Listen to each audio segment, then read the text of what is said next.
Good evening and welcome. This meeting's being recorded and televised by Chelmsford Telemedia. If there's anyone else who's recording or planning to record, would you please so indicate at this time?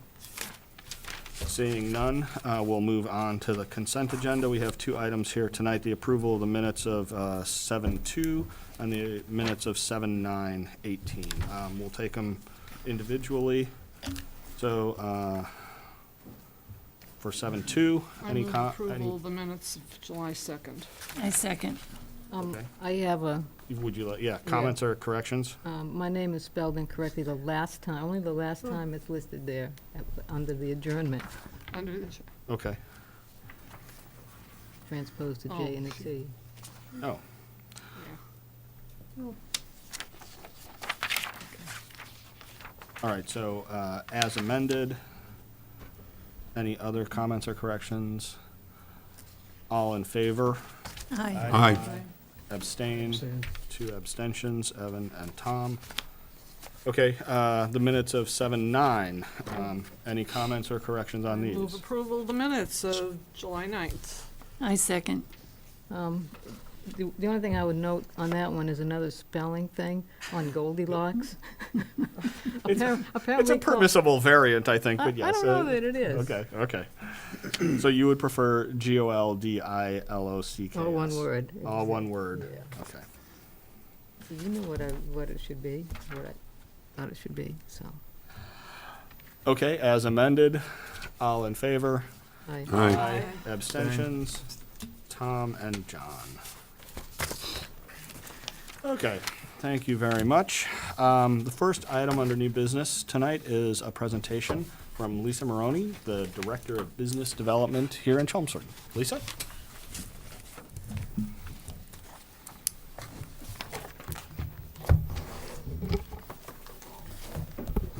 Good evening. Thank you for having me here tonight. Thank you for inviting me. I'm here to provide a perspective on business development to the committee. My experience prior to the town of Chelmsford is with the city of Leominster, which is not a split tax community and never has been. So I have not had any involvement with tax classification prior to my work here in Chelmsford. Before working for the city of Leominster, I was employed as a business manager at MIT Lincoln Laboratory. My municipal work is 11 years with the city of Leominster and 7 months with the town of Chelmsford. Just for informational purposes, I hold a bachelor's degree in project management from Bentley University, and I have a master's degree in business administration from Fitchburg State University. I'd like to reference a report done fairly recently on March of last year, 2017, by UMass Donahue Institute for Mass Econ. A copy was sent out to you last week. If you're not familiar with Mass Econ, they work as a site finder across the entire Commonwealth to promote available properties, privately or publicly owned, for business opportunities for Massachusetts.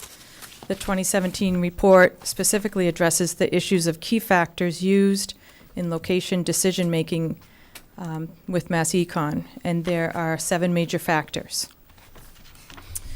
The first being talent. Talent as a key asset.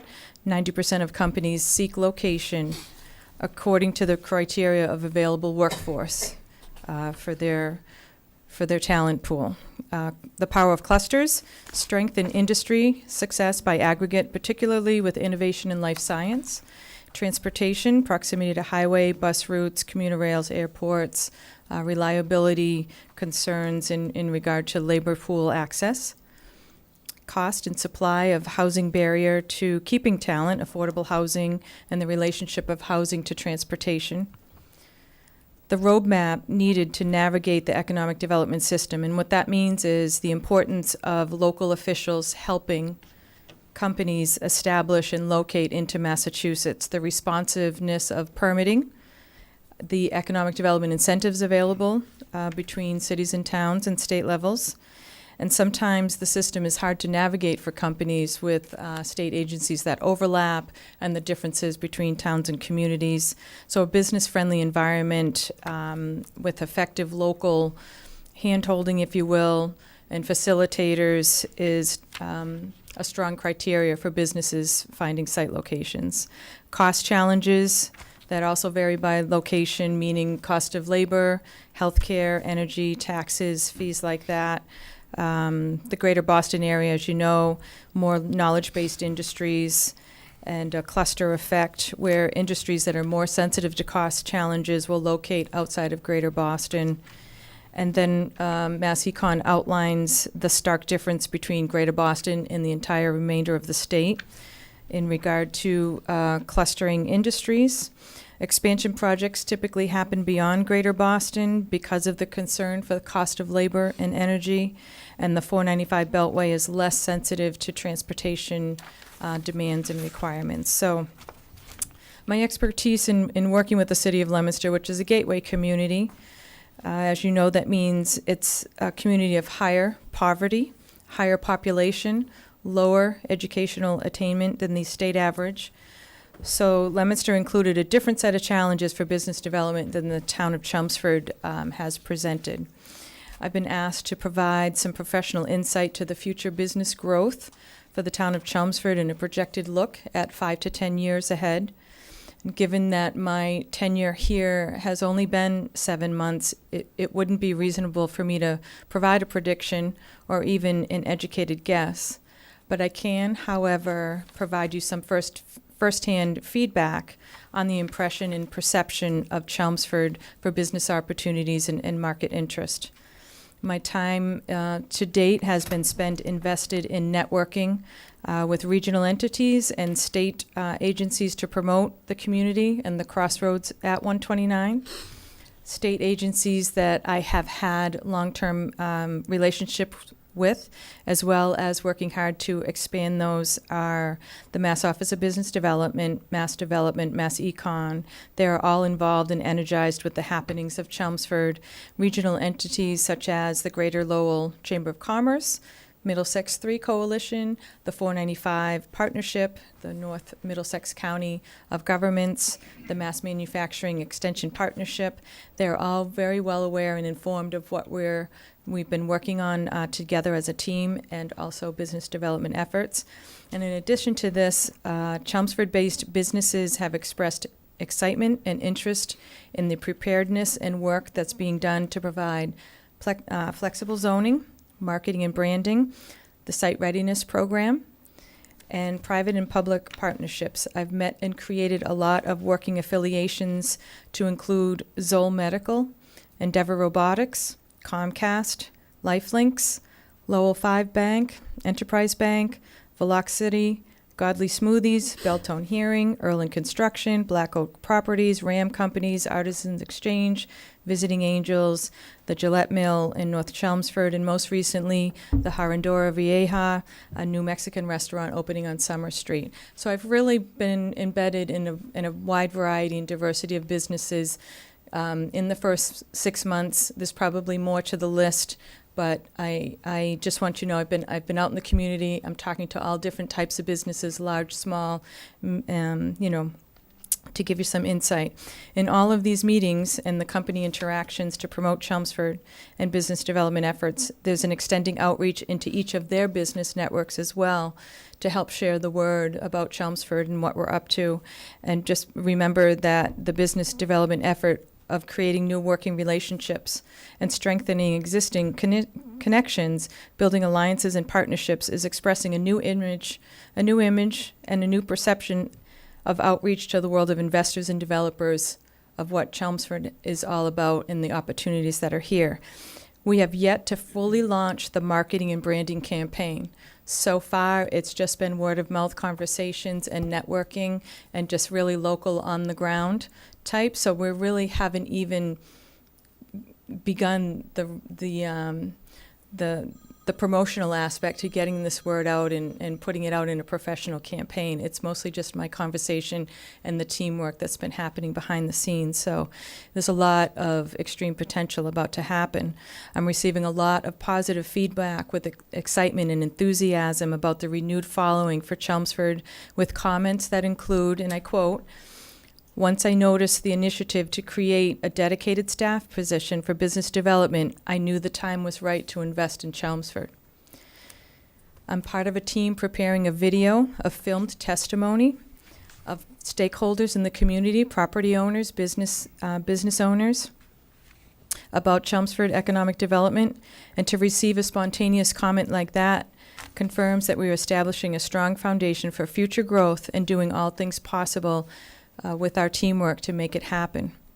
In addition, a business survey will be distributed community-wide to enable me to gauge the pulse of the community and to find out what is needed, where to work harder, and what I need to do more of. I will be managing a new project for site readiness with Mass Development on the crossroads at 129 through a grant award to provide a master plan and re-imaging for the corridor of 129 beginning in September. And as a few last comments, I've been on the Mass Econ Subcommittee for Site Location Intelligence in an effort to bring awareness about Chelmsford business development to the state level. I attended the International Council of Shopping Centers convention last week with great results, and I will be at the Hotel Summit looking to connect the crossroads at 129 with future development projects. As I continue to gain knowledge, promote Chelmsford business opportunities, and build a network of resources, I'll be able to provide more insight and professional consideration on how best we can help our community through business development. And in closing, I can attest to consideration of a split tax rate is not consistent with economic development best practices and will undoubtedly frustrate Chelmsford business development efforts going forward. My job assignment remains the same. Regardless of the tax classification, I still have the same job responsibilities and same assignments and tasks before me. So I just want to kind of put that out there, but I'm available to answer any other questions or comments or concerns you might have. Thank you. Dan? Questions, comments, observations? We have a residential community that would like to see a tax reduction by way of, at least what the polls said, increasing the business tax to reduce their tax. You just said you don't agree with that, or the system doesn't agree with that you're working under. Well, the best practices for business development in those regards are not to approach it in the way of shifting a burden, but more in business development is bringing on more tax revenue, expanding the tax revenue base. In Chelmsford, it would be an effort towards repurposing some of the properties that can handle more tenancy or multi-tenants, or looking at other better uses of land or available land, expanding the tax base versus shifting the burden in the image of, in the work of business development from my perspective. Okay, I understand. Yeah. Can I follow up on that a little bit? Sure. We did have a little bit of discussion around that topic at the last meeting. And I know that you're still kind of getting your sea legs, but what is your sense? What's a reasonable expectation for an expansion of the tax base? I mean, what we talked about at the last meeting was that something like $83 million in new growth would be necessary to shift the burden by the ratio, not the burden, but the ratio by 2%. Mm-hmm. Can we do 80 million? Can we do 160 million? I mean, I guess one of the things, and again, we know it's a little bit of speculation, but what's your sense of what's out there, what's available? Well, I can tell you that the 129 corridor is very impressive by the view of business development. It has 6 million square feet of space. And having the state involved with the site readiness grant is going to be transformational for that area for a variety of ways. Some of those being, they will be comparing that area to 3 other successful turnarounds of office parks into modern market needs. So some of that long-term empty space that we have that's been empty 4, 5, 6 years will become marketable or will be able to prepare presentation plans for investors to understand what multi-tenanted, or maybe just scraping some of those properties and using them for better uses could involve offering TIFs or an STA Well, a TIF won't agreements. necessarily help, at least initially with the ratio, right? This is a long-term, Yep. this is not a quick turnaround. When you say long-term, what do you mean by long-term? Do you mean 5 years? Do you mean 10 years? Or is it? Well, there'll something- be a myriad of projects coming just because of the expanse of 6 million square feet. Some of them are there for the long, there's longevity there. But some of those properties will be, again, the long-term empty space. But long-term, to me, would mean somewhere between 10 and 20 years. Okay. Mhm. 10 and 20 years. You're going to have turnover of ownership. You'll have different demands for the market of industry and space, unexpected changes as well. But there's so much potential there to have a park of 6 million square feet within that vicinity of each other on the highway with major access near collegiate institutions to feed the workforce pipeline. Everything's in place, the zoning. There's really no barriers for any of the businesses that are interested, but it's more of an awareness factor. And I feel that bringing the state in will get us at a much higher plateau for connections and awareness and A higher promotion. profile. And there hasn't been any marketing. There hasn't been any spokesperson beyond the immediate area. So part of the marketing branding campaign gives me tools and materials and resources to reach out beyond Massachusetts. I attended an event with Mass Econ, and I met the British consulate that has been working very hard to bring in pharmaceuticals from Europe and overseas, and very interested to come and have a tour of the community and see the space, and had no idea. But we have, again, yet to have any materials ready. That's coming very, very soon. But I feel a lot of potential. I know I'm overusing that word, but there's an awful lot that's about to happen in the fall.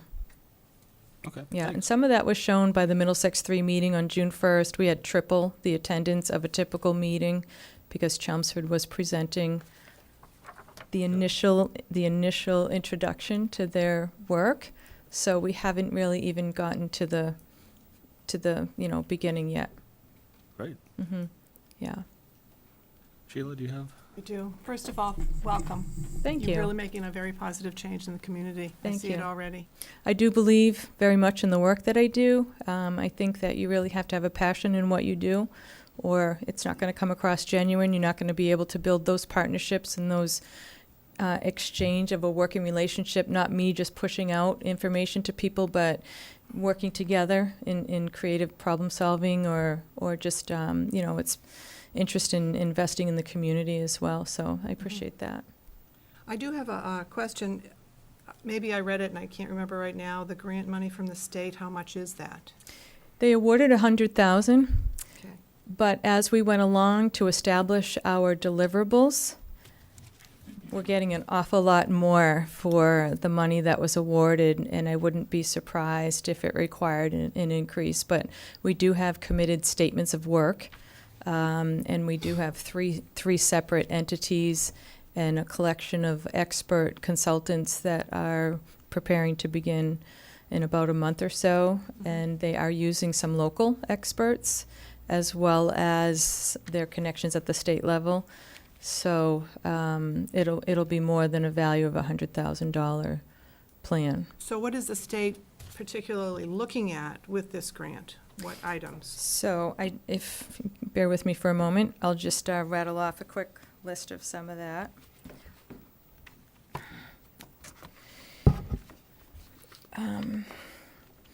It's pretty involved, so I'll try to kind of move through it a little bit quickly. But Just a general sense. Yeah, so they'll arrive on site and do a preliminary review, preliminary analysis, go out into the field, kind of just do spot interviews unexpectedly, approach property owners, people out there in the community, just hear what they have to say off the cuff, unprepared, unabashed comments. They'll have an initial project meeting as well.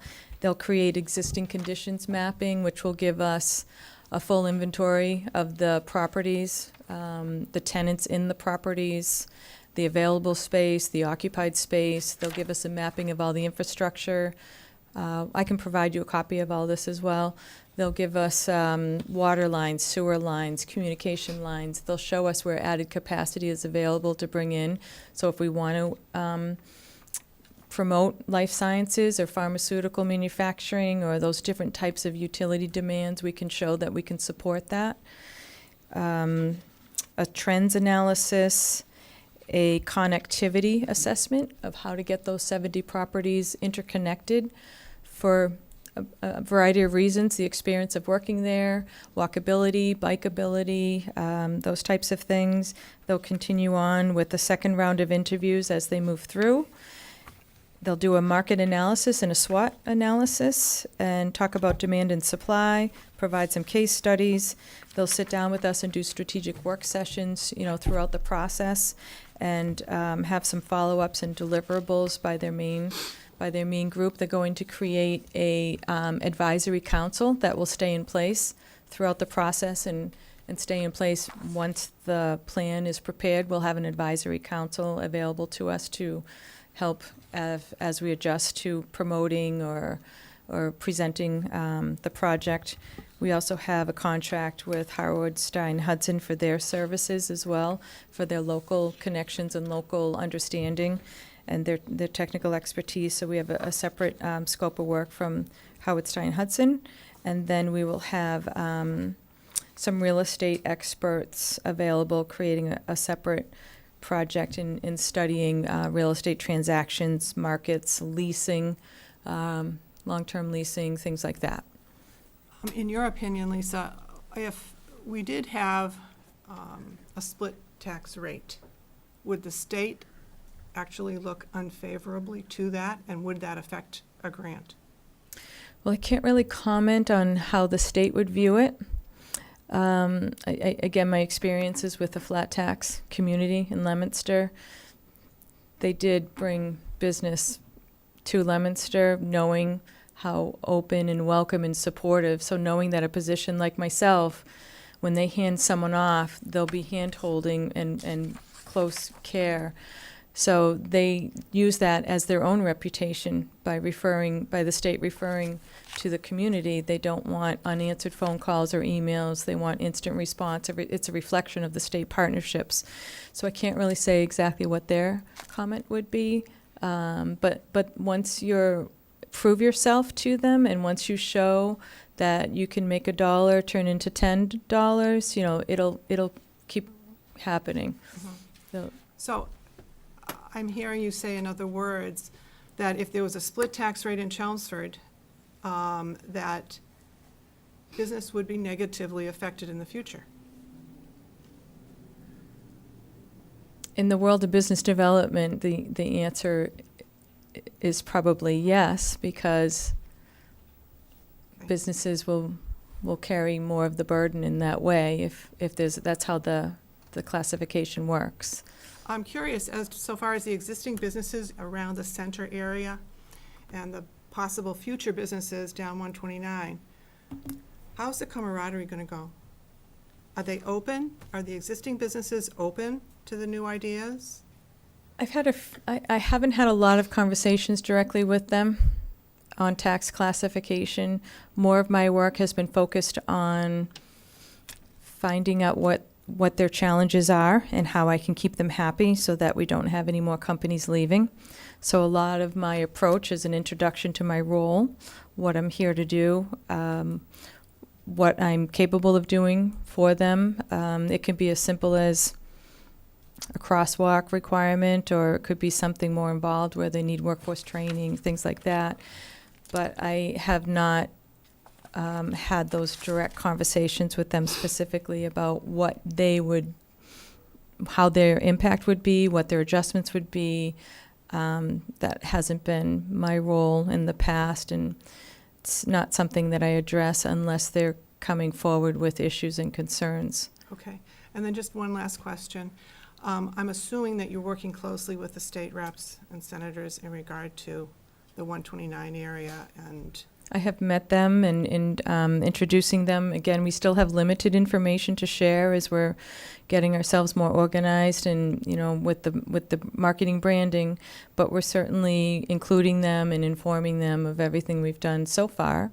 And it, you know, it takes time, but they are in on the distribution list. I've built up quite a network of distribution, so we've been utilizing that to the best that we can. okay, thank you Yeah. very much. Okay. Mary? I don't have anything at this point.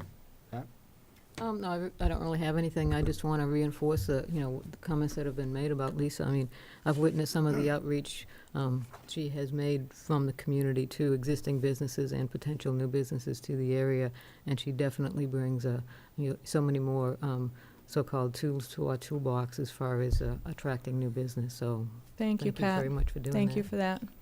I appreciate it. I'll save the best question for last. Okay. First question. The report that you provided to us, thank you, mentions both tax increment financing TIFs, which we've already heard about, and Economic Development Incentive Program. Could you just give us a summary of what EDIP is Sure. about? Yeah. So the EDIP program has 4 segments to it. TIF is one of them. That's the difference. So the EDIP, Economic Development Incentive Program, is the overall umbrella to it. And what happens is when you come forward with a project, the state, based on the criteria that you're bringing forward, the state decides what bucket it fits best into.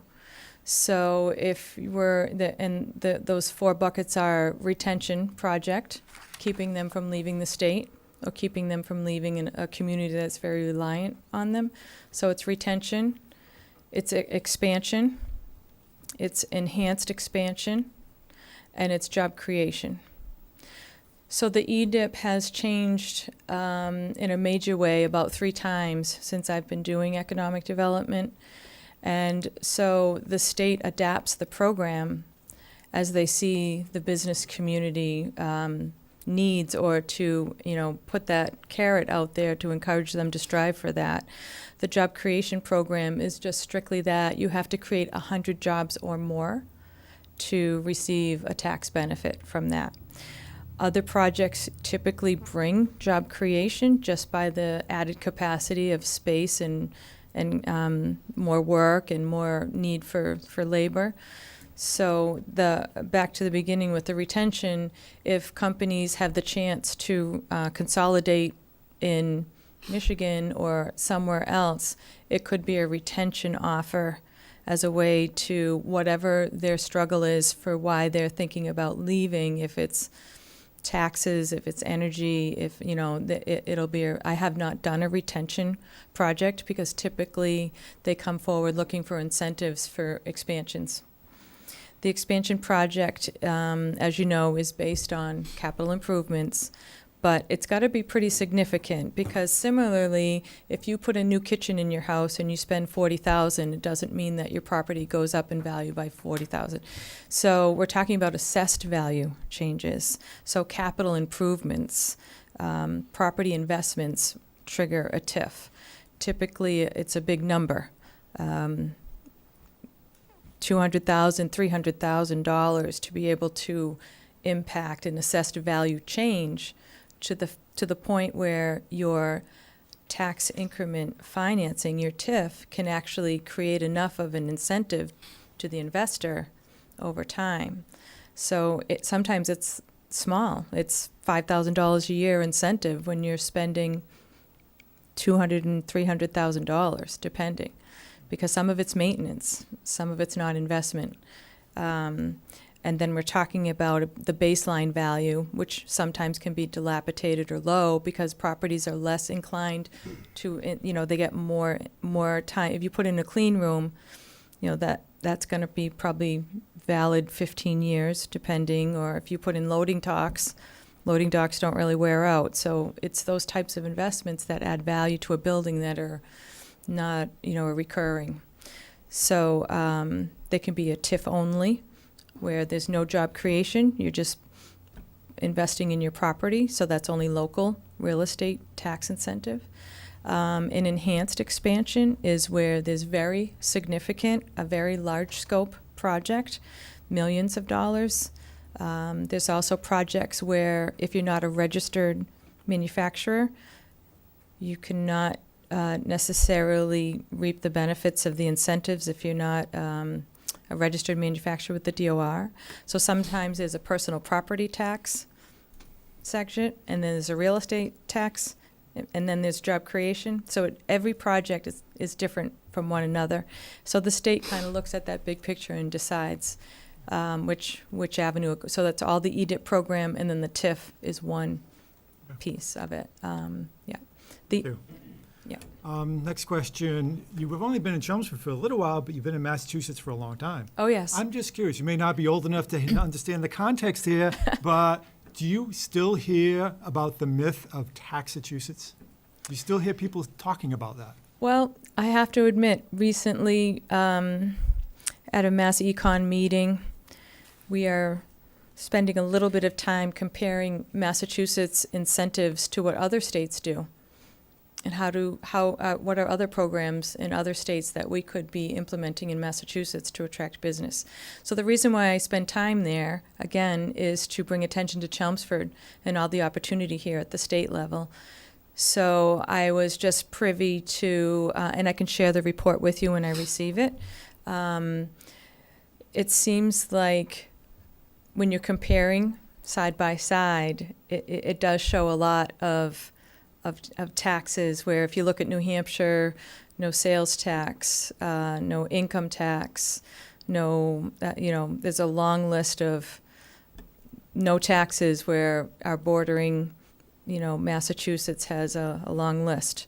So I'm more than happy to share that out to you as well, but not as much, but it's still there. What I can share with you, the Massachusetts Budget and Policy Center does this analysis every year, and what they've shown most recently is that nationwide, the average for state and local taxes is 10.3%.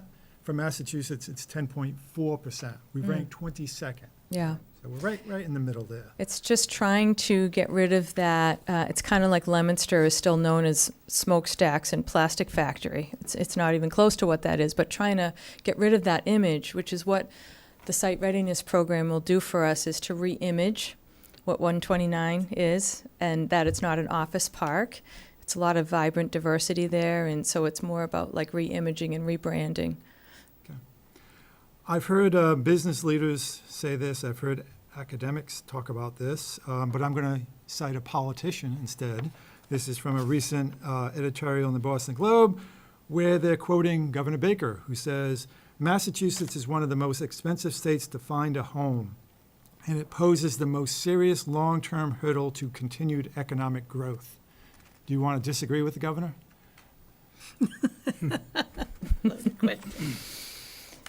I find like that's interpretive.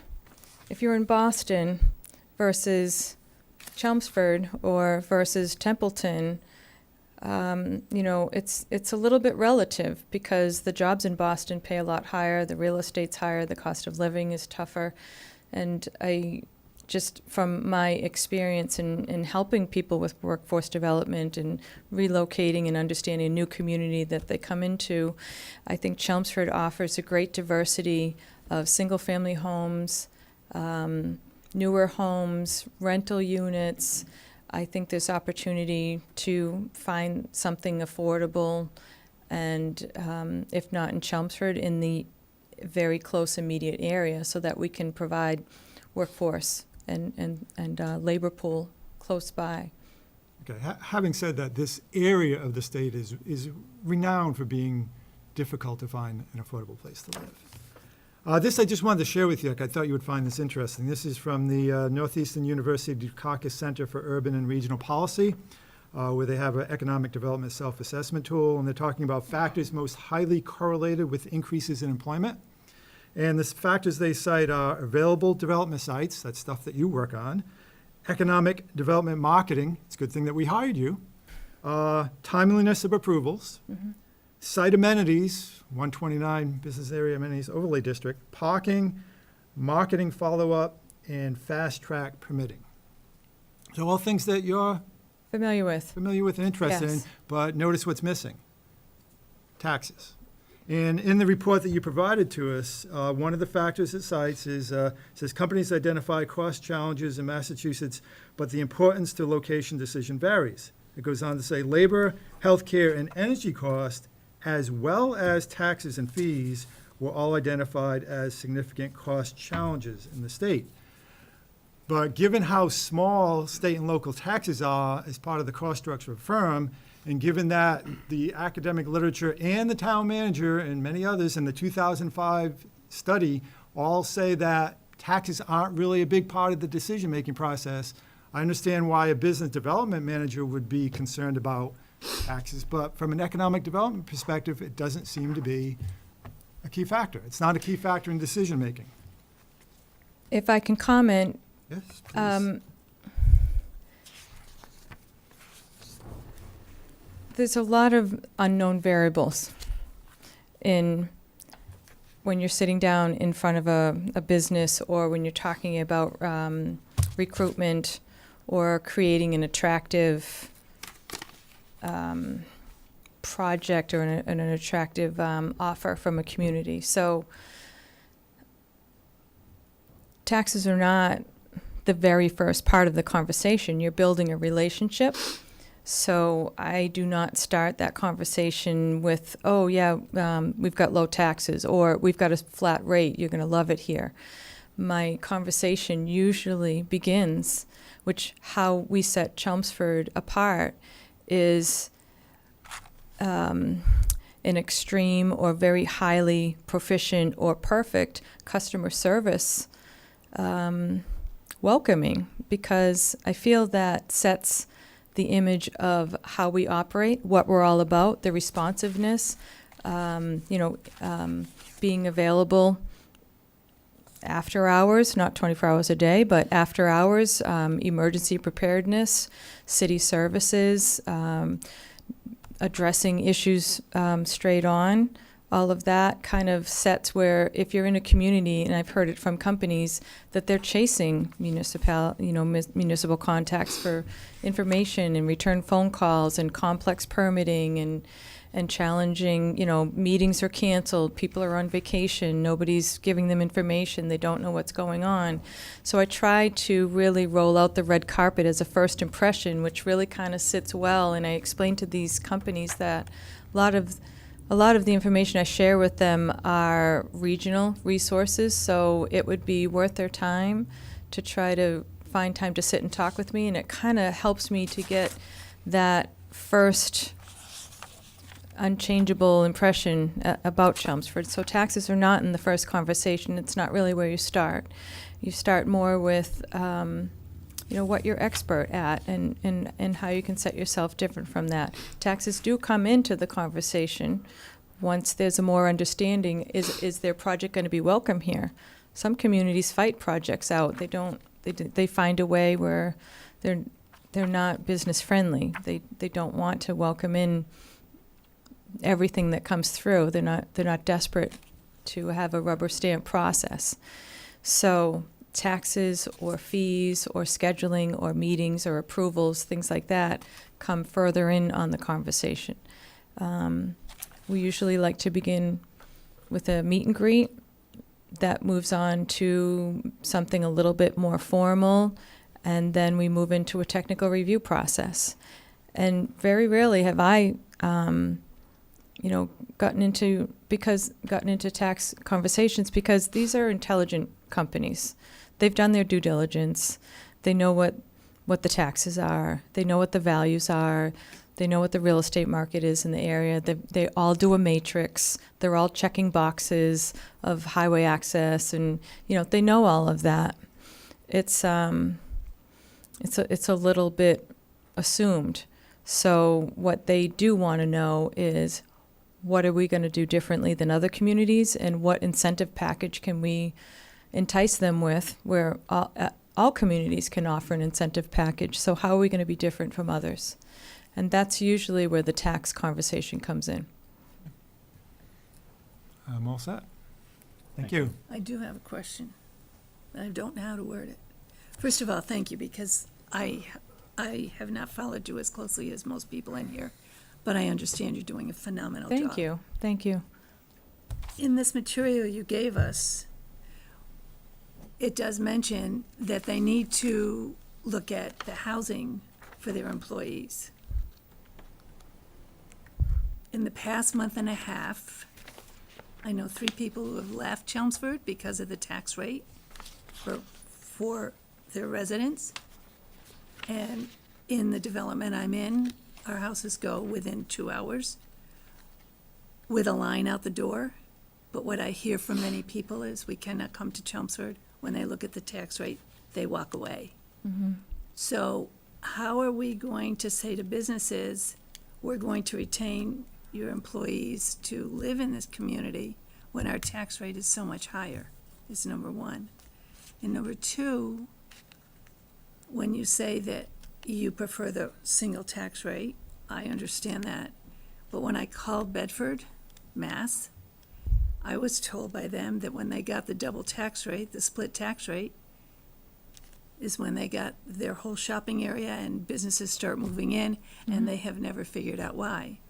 Well, I'm figuring it's because of where they're located, but I'm also figuring that now that Bedford and all those towns are full, we're the next one to jump on.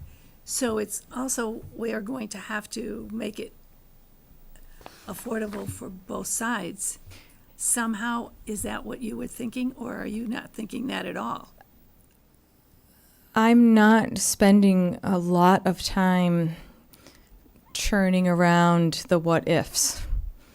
These aren't what ifs, they're happening. Well, no, I thought you had said a comment of that Chelmsford's coming next, and, Bedford and others are Well, developing. I'm saying that Some there's of a that lot is- of towns closer to Boston that don't have as much land available, or don't have the areas to put businesses. That's all I'm saying. I'm not saying that you can't do it. I'm not saying anything. I'm just saying it's going to happen Yeah. because you're so good at your job is basically, I guess, where I'm looking at. So a few things, the market demands drive a lot of how this is going. In 2006, nobody was doing anything. The economy was, down and out. And now we're 12 years later, and we're all thriving and doing amazing. So what Chelmsford offers is not going to be the same of what Burlington offers, or Bedford, or any other towns. We have to make ourselves unique in our own way. We have to promote ourselves as a community different from others. And I feel that as we organize our marketing and branding campaign, I have talked with a lot of large-scale developers that had no idea anything about Chelmsford.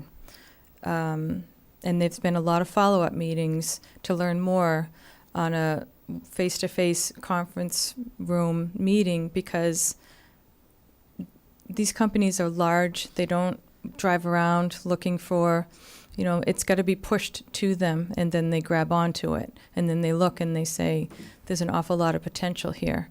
So that's really what I'm seeing happening. Is it's extraordinary that I'm having conversations and just explaining the tools that are here, the flexible zoning, the available space, the highway access, and they're like, oh, we got to sit down and talk some more. So I'm having these initial introduction meetings where I would think that these companies would at least have it in their peripheral vision, where they have no idea of what's available here. Right. So I think that as you're seeing these large-scale developments happen around us, some of that is by an awareness factor and just bringing more attention and spending more time investing in that, that overall package of what Chelmsford would offer. And we have had those discussions with those same developers of 3rd Ave in Burlington. They want to come see it. They're very intrigued. So those are already moving along a little bit. And have you talked about what our taxes are for residents and how people live here? Well, in that regard, I have not had specific residential conversations. It's not in my job scope or any of my assignments. I do come across people in the workforce world that my role is to support companies and make sure that they can retain their employees, and that if there's anything that I can provide them for programs or development, connections. But no, I have not had conversations with residential owners in regard to taxes. Do you think it would be to your benefit? I'm just throwing this out here, guys, I'm sorry. But do you think it would be to your benefit to say that if you come, this is our tax rate, and we have a split tax rate, but that your employees can live in the town and afford their tax, and afford the taxes that we have here if we go to a split tax rate? And I'm not saying that we're going that way, I'm just looking at all avenues and understand. saying. Well, again, business development, it's not something that I get down into that level and talk with them about taxes for personal real estate or residential Okay. real estate. A lot The of reason my I threw that out is because you said that you're looking more to keep it, that it's more favorable to be a single tax rate. it's easier to It's easier for your to job. fill up empty space. We had 1.4 million square feet of empty space, which is why my job was created, Right. and we have filled up quite a bit. Right. In a short amount of time. So we're working now on about 500,000 square feet, 550,000 square feet, which is not insignificant. No, it's not. But just market demand and market pressures have pushed in that much more business coming in. But we're dealing with the long-term problematic empty space, the same space that's been sitting empty for 6 years. And as the longer it sits empty, the worse the image and impression of what Chelmsford has to offer businesses. You're driving by very large properties that are now looking dilapidated. The parking lots are falling apart. The landscaping is very overgrown. It's not appealing in any way. We've tried to engage. We've spoken with property owners. There's only so much we can do between privately held properties and municipal resources. So we're doing all that we can. Thank you. Yeah. Hi, Lisa. Hi, Tom. I'm at almost the end of the line here, and I'm probably going to reiterate a lot of what's already been said, but I do want to dovetail off of what you've just commented on, because I'm a lifelong resident of Chelmsford. For the past 5.5 years, I've been fortunate enough to live and work in Chelmsford, which is, everybody I talk to just, says, wow, I wish I was you. It's an amazing thing, it's an amazing town, and I'm very fortunate at this point in my life. But I gotta think that I'm the anomaly in the equation. I mean, everybody's going south in the morning, to Burlington, to Boston, to whatever, but they live here. They live here because of what the town offers in terms of proximity to highways, proximity to the city, good school system, and proximity to get to anywhere you want to go, northeast, west, or south. It's not just a tax rate situation. There's a lot more that town has to offer than just living and working in the community. So I've been fortunate enough the past 5 years, but I tell you right now, I'm up there in age, and most of my life I've been working outside of the town and commuting, so, and I'm still here. So what I want to ask you about is with this Mass Econ survey, do you know what the population sample is on the survey? Is it all large businesses that they were looked at, that they, that answered the survey questions?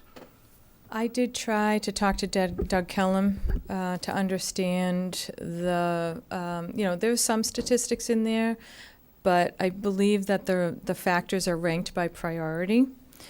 I do not know what the sample pool was for that. I could certainly find that out and get That's back okay. to you, because if you look, it's the UMass Donahue Institute that Yeah. did the collection of data. But it's certainly, I would like to guess it would probably be a 2016 capture of activity for the prior year and a review of that with the report dated March of 2017, but I can verify it Well, for you. I don't want you to go out of your way, but I guess in reading this, what my conclusion is that they really surveyed medium to large businesses, not small local businesses. They're looking at businesses that want to maybe come to Massachusetts from outside the area. Mass Econ only works at a higher level. Right, If right, you're a right. small business or jeweler or a pizza shop or even 25 employees of a law firm or something, you're not going to be working with Mass Econ. Exactly. So I guess my point is with this survey, and, John had mentioned taxes seems to be low in the totem pole, and I appreciate your marketing ability when, I'm a banker. The last thing I want to talk about is rate. That's at the end of the conversation, so you hit home with me on that. But when you look at large regional or national businesses, and I'm all for having them come to town, their sensitivity to taxes is much less than the small local business. Would you True. agree? Yeah, I agree. So, one of the charms or the characters of Chelmsford is that we have a lot of small local businesses that have been here for a long time, and they've been thriving, and we'd like to see them stay. So a split tax rate may not have a big impact on these larger, medium-sized to regional, larger-sized regional or national businesses, but they have a real big impact on the small local business, to the point where perhaps a split rate may force a small business to go out of business so that a larger business can come in and take over. And I'm not sure that is what is best for the town. I'd like to see, honestly, I'd love to see 129 transform into some kind of a third Ave. I don't get all the offices, I don't get the 500,000 square feet of office space that's vacant, even though you're doing a great job, but it's just, there's a different purpose for that area, a really cool purpose, I think, if it can all come together with TIFs or whatever it's gonna take to get there. But I don't think that having a split rate may not have a big impact on perhaps national firms coming to that area, but it would have a big impact on the rest of the small business community. Would you agree with that? This, taxes affect all businesses, and there, like you had said, there's different sensitivities, but it's not that the larger companies don't have those conversations. Absolutely. The other issue that I come across is that the larger businesses are a little bit more intelligent on the process of taxation and assessments and increased value and tax assessments, where some of those smaller companies are not as maybe well-versed of how that works. A lot of small businesses don't own the properties that they're in. So, they don't necessarily put, a different viewpoint and a different level of importance on that. But all businesses, they all have choices for locations. They all have options, and they have, depending on the business, they have their wishes and their wants and their demands in location. So however they need to thrive and survive pretty much determines where they locate and but it's, as you can see, it's a different challenge to fill up empty space in a small increments versus large increments. So, the large buildings have been empty for a long time. The smaller ones change a little more often, maybe sometimes too often. Parking, visibility, signage ordinance, all of that plays a factor in all of their decision-making. I guess maybe I should rephrase what I'm asking you. What I'm hearing from the committee is that it appears that the perception is that taxes are low in the decision-making process. Depends on the company, depends on what type of company it is, depends if they're able to pass it on to their customers, if they have to absorb it themselves.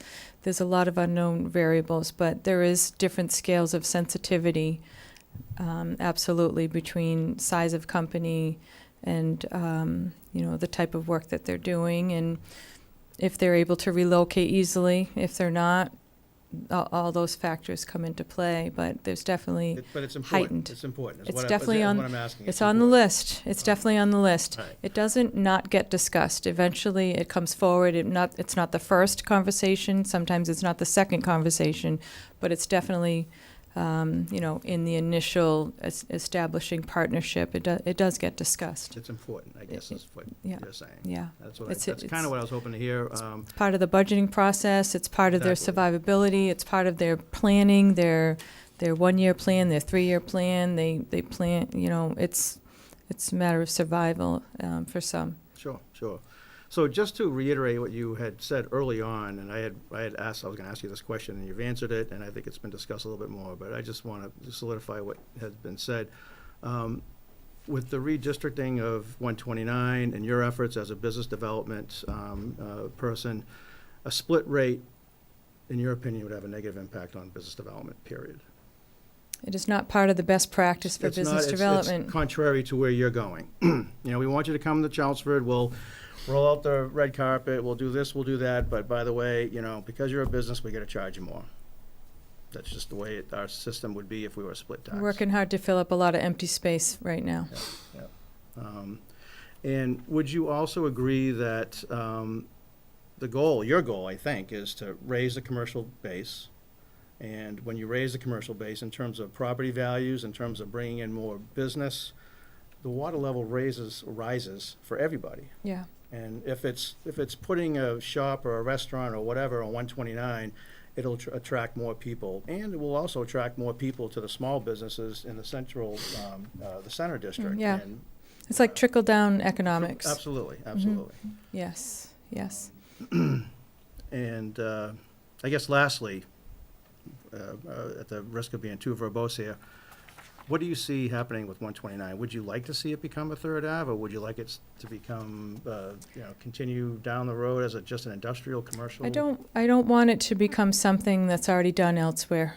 I really want us to create our own identity, our own reputation and purpose, and I want it to be, I'm reliant on the experts out in the field with the state level and mass development to show examples, proven successful examples of how our office park and our 6 million square feet can be repositioned and re-imaged in a positive way. So I don't like to think that we're necessarily competing with all of the other developments around us. I'd like us to promote ourselves as a standout and a unique offering that pretty much puts us at the top of the list for site options, and kind of says, well, it only makes sense to be here.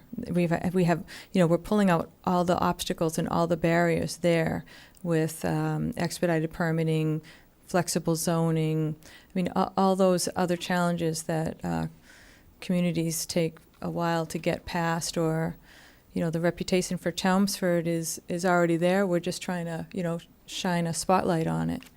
So I don't necessarily say I see it as a third Ave, but I do feel like those partners should be involved in what we're doing, and that we need to set it as our own unique identity, and through the branding and logo of the crossroads at 129 really kind of sets it in a way where it's not going to be a side-by-side comparison.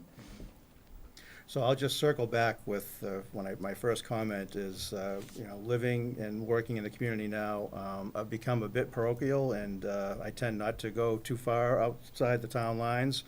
I'm proud to say, actually, I'm very happy to be living here and doing business in Chelmsford.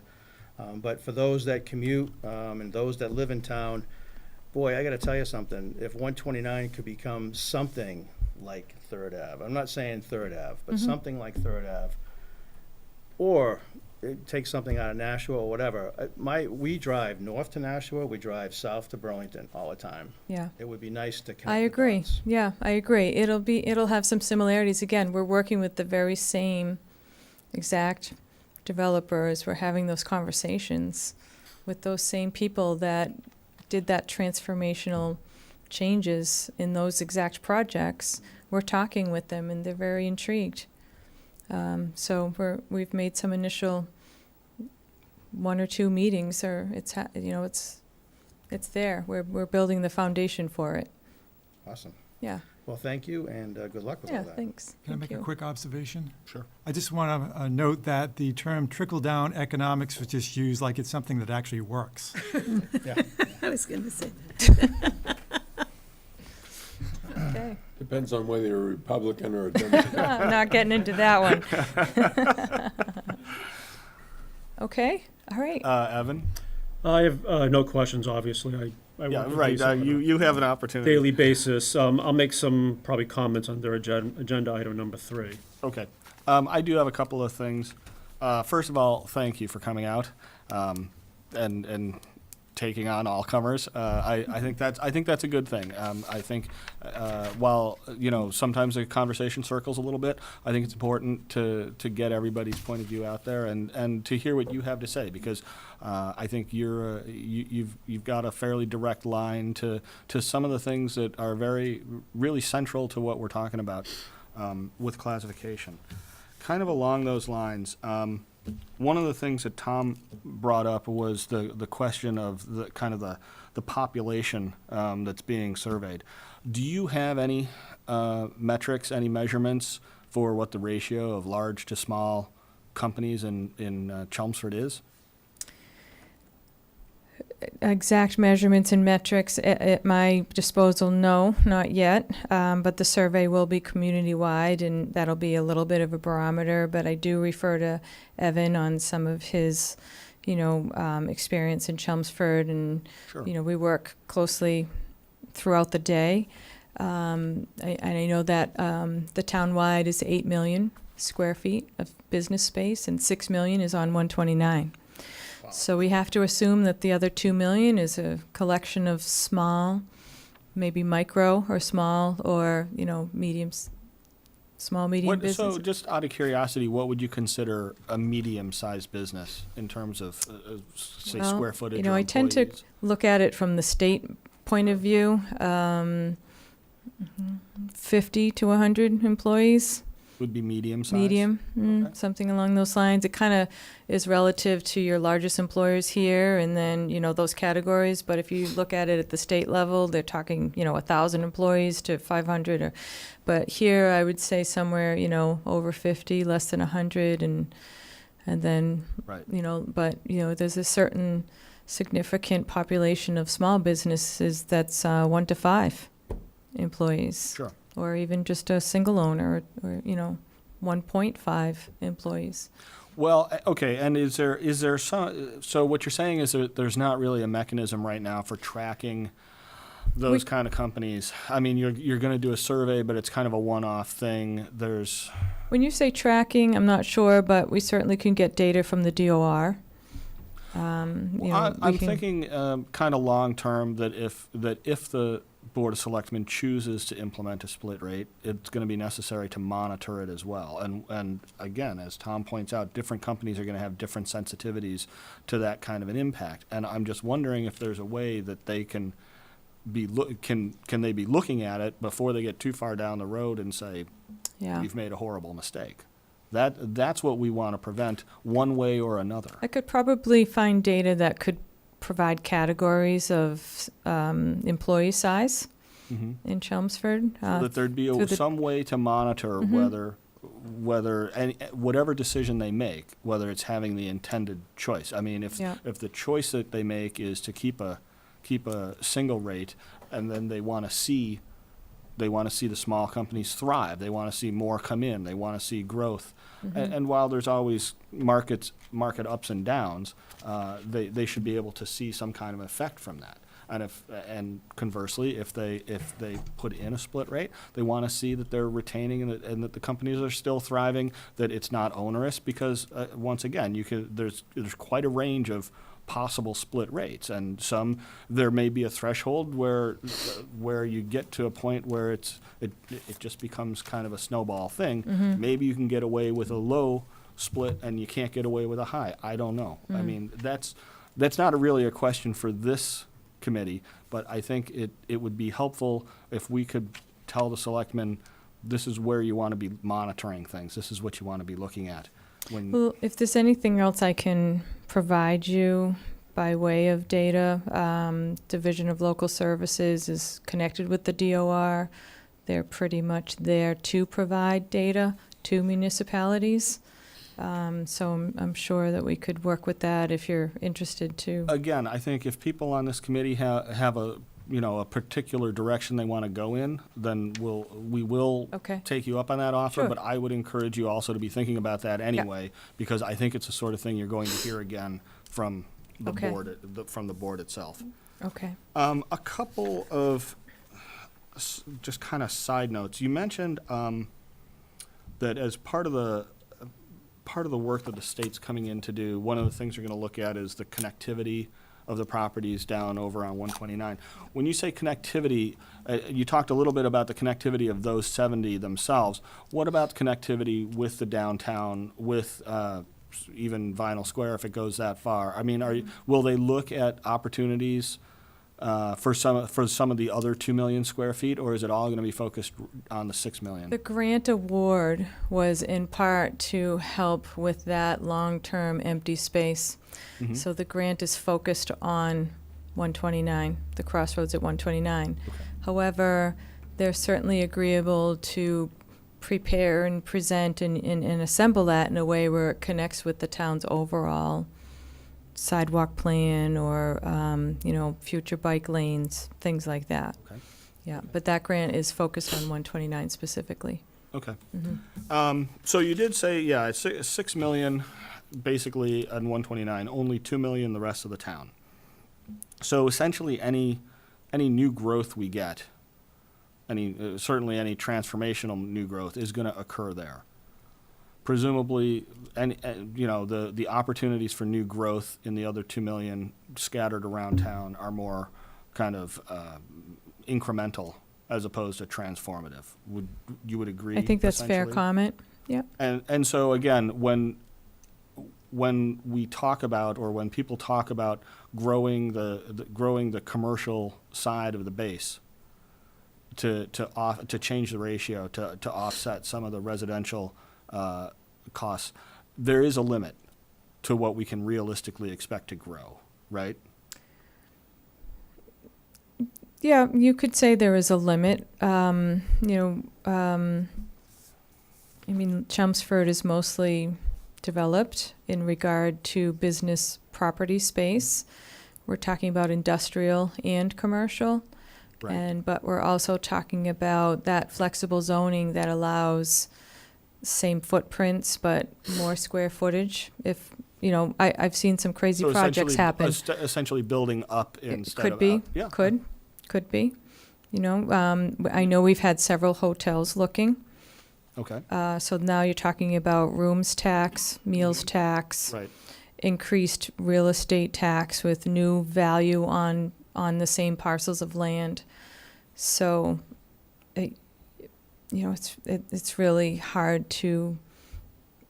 That's why I'm saying in my statement, I wouldn't really want to even put a guess on it right now because we have so many entities looking right now. I think that's understandable. Yeah.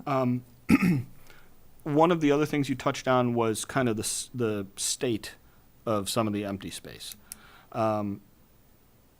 Presumably, there could be growth expected there if that gets spruced up, right? Mm-hmm. Why isn't it being spruced up? Well, Evan and I have had many conversations about this, and there's some theory and then there's some fact.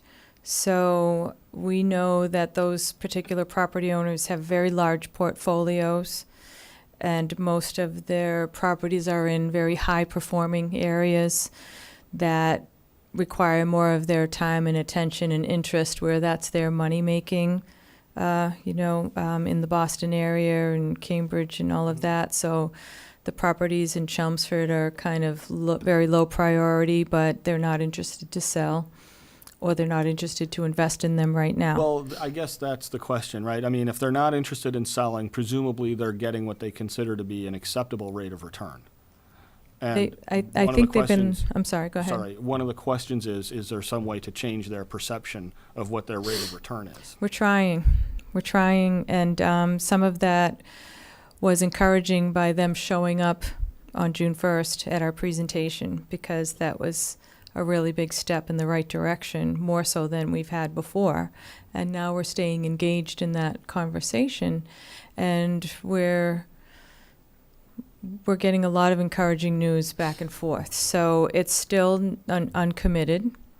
Again, these things take time, and they're privately owned, but we can continue to have open dialogue and constant communication and share with them what our plans are, and encourage them. I know that there's a lot of interest in they're viewing properties, they're looking closely. There's just no commitments, so that's much more encouraging than not anyone even coming around to see what we're all about. Just Right. So even just that interest to be having multiple users look at it, and again, some of these properties may be raising buildings and starting over, Right. versus trying to invest millions of dollars to make them multi-tenanted, because they're all built for a single user, and it's not easy to convert these buildings into multi-tenants with different entrances, and it's an entirely the whole interior of the building has to be. So it's all those types of return on investment, as you're saying, and then we're talking about some of the other properties that are within that corridor that are just not promoted enough. Mhm. So some of this will be easier to solve, and then other aspects will take a little more creative and a little more time. Yep. Yeah. All right. Well, thank you again for coming. Okay. And, Thanks. and we look forward to talking to you more, I guess. Okay. All right. Thank you you. very much. Thank you.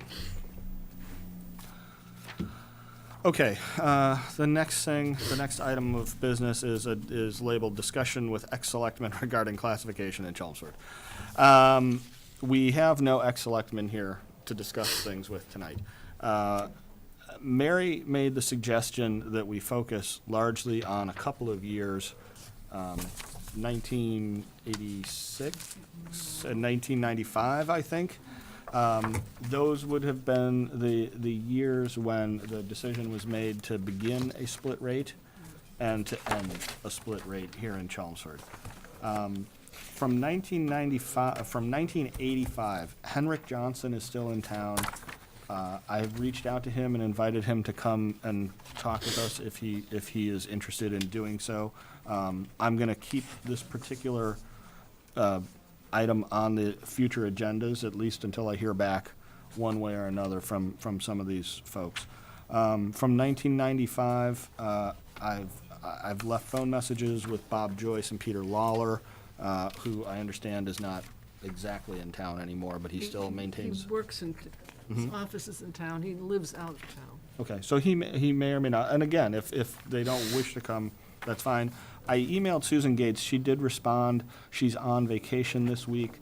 Once she gets back, I didn't get the sense she was looking forward to coming by, but maybe just even to get an emailed statement from her about what she remembers of the issues and how the decision got made.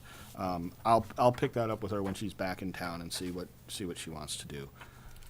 Are there other thoughts on that? That's great. Okay. Let's see, what years again? Oh, shoot. It's always okay. on another That's sheet.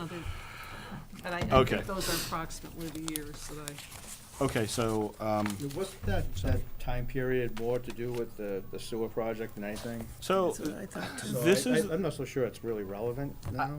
I'm not sure that it's what's actually being proposed right now, but I think, frankly, the fact that there's confusion right now about how that decision got made at all suggests that now would be a good time to document some of that, while people who were actually participants still are here to talk to us about it. So they may have some thoughts about, as the town manager mentioned, if people are thinking about doing this as part of a grand bargain, it kind of sounds like that was some of the thought with the sewer project. And I don't know if that was intended to be just a one-off thing, or if it was intended to run for a certain duration of time, why it was discontinued when it was, whether that was always the plan from the get-go. I think it's just helpful to have that information for posterity, if for no one else. I mean, I think it matters if it was done associated with a particular reason or a particular project, as opposed to simply a political decision that we're gonna. Yeah, I think it was done for the project, and it was done for a temporary period of time. It wasn't, what we're talking about now is not gonna be temporary. Right, It's gonna be right. forever. But I think just, being sure that that's, Well, Why would it be I'm not, again, I think in the sense that it's always in one sense, this is always a political decision. It's a vote that Right, gets taken right. every year. Yeah. And next year's board is not bound by the decisions of this year's board, but it could be, I think, thought of as some kind of temporary facility. It depends on what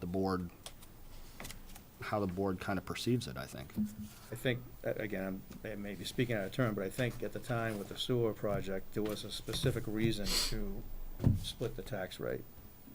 Mhm. There's no specificity now, there's no project. This is just, hey, listen, it was brought to the selectmen's attention that we should be considering this. And I think it's more of a permanent decision down the road than a temporary project decision. That's why I said what I said. but I think documenting that in our report, that this is why we did it in the past, and making that clear too, if we're hoping that residents currently here read what we have to say about why it was done in the past, and why we may or may not be There saying was a it's gonna be selectmen's done. meeting a while back, and Dennis Reddy gave a presentation and explained it all. I don't know, Yeah. remember when it was, or, Yeah, but it has been hashed out several times at the selectmen committee level, so. Well, it is, it's important for the community to Well, understand that. if you can find, if you can, he did it at a selectmen's meeting? Yep, Yeah, we Yep. should be able to have that. Do you remember Last- where? Just at our It was this last, past- I think it was yeah, this last past public hearing. December. Last December, year? Okay. yeah. So it should be Well, on. all right, so maybe we should all try to find that on but chelmsfordtv.org. if you're looking for, and- information, that would be a good. Well, that might be- minutes- that the might minutes be of a that good meeting place would to be a good start, place, yeah. It was the first meeting in December. We had that data. Probably gonna have. If not, it was the second meeting. Okay. But I think it was the first meeting. All right, if we're good with that, then we'll go on to committee member presentations and questions. Evan, you said you had a couple of things? Sure. So I just wanted to, follow up on some of the discussions and questions while Lisa was here. I think a lot of what Lisa had to say was forward-looking. And some of the questions were trying to project, trends in the future. But I just want to make sure that everyone understands kind of what's going on now, which was the 129 Chairs report, and try to just make sure people understand how the dots are connected. Because my concern is that it may be, we're asking questions about how taxes relate to economic development. There's this notion about whether it can be used as a stick to kind of incentivize action, and why properties are empty. So, not to belabor it, but existing conditions are pretty well entrenched in 129. You have low rents, high depreciation rates, upwards of 30%, which means there's a lack of proactive investment in the properties, even though these are viewed as, income-generating properties. You have, as Lisa mentioned, you have a number of properties where the property owners have chosen to keep the properties vacant, even though they market them. They're not aggressively committed to filling those vacancies. And so that's entrenched. And what that leads to is it's a value-driven system. Every decision that's made out there, whether it's the property owner, the existing business, or a new business who's looking to locate, it's all value-driven. That's the entrenchment that we're trying to break. We're trying to adjust that market behavior. The first step was the rezoning. The rezoning is one piece of the puzzle. And so what that speaks to is timing and then the balancing act as it relates to our conversation. To me, the timing is existing conditions are entrenched. The town has taken its first step that it can take, which is the strongest action the town can possibly take, which is rezoning. Theory being to add value and to try to get existing stakeholders to view their assets in a different light. That's what Lisa's talking about, engaging proactively. That's a long-term proposition. With all that being said, while zoning is one of the ingredients in the cooking pot, it goes without saying that so is a single tax rate. That's not something that you just ignore. As a value-driven system, all decisions that are made, there's the bottom line. The bottom line includes taxes. It includes the new Phase Water 2 surcharge that we're gonna put on properties. Those all add up. And then we're challenged with convincing property owners to proactively invest where they currently don't want to. So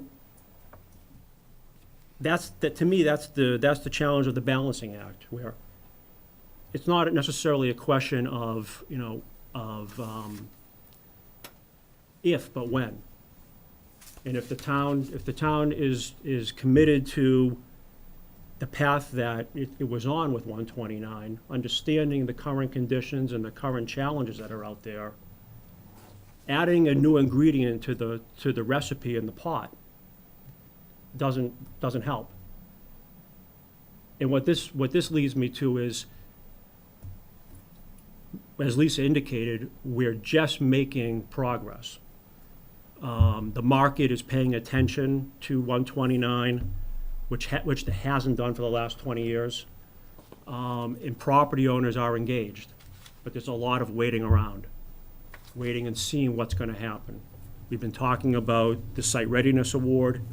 I believe that most stakeholders, existing and external, are waiting to see those results. They're waiting for certain dominoes to fall. They're waiting to see how it plays out. And that has nothing to do with the new ingredient in the pot. They're not even aware of it. So I think that just adds it potentially adds an additional challenge that we're self-creating, with the understanding and the knowledge that the entrenched model down there it's real. There's serious challenges down there that are all economically driven, with the understanding that we don't have the market pressure in other parts of the state or in certain communities that have split tax rate and are successful with it. I think that's what we're trying to achieve with 129, but it's an incremental process. And so while the conversation has kind of been forward-thinking, I think we can't lose track as to where we are right now. Because as soon as that decision is made, it has immediate impacts and consequences. So that was kind of what I wanted to say. I wanted to say it tonight because it was relevant and directly related to what the conversation we were having with Lisa. Can I ask, it sounds like the idea for 129 is focused more on bringing medium and larger businesses in. It's not that strategic. It's not that or not that specific. Yep. It's intended to unlock the potential. And that's what Lisa's talking about, is Right. everyone that she speaks to is blown away by the potential, the opportunity, and what the town has undertaken. We're trying to create something basically out of nothing. And the town, I think people are impressed that the town has this vision, has taken proactive steps, rezoning, partnering with the state, branding and marketing. We're doing everything that we're supposed to be doing. But in the big picture, the zoning allows for almost any and all creative imagination or reimagination.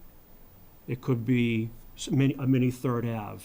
It could be something that's going on in Marlborough, like a lifestyle center or a destination, indoor-outdoor rec destination.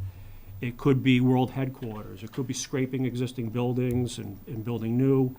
So the size of the business is not really the key factor on 129, because we have great diversity down there now, and some of the smaller companies are the ones that have tremendous personal property. So it's, you know, and you can take a large business, as Lisa mentioned, and you divvy it up, and you have 10 great small businesses. So I think it's all about maximizing the value of either the existing square footage or reimagining existing square footage.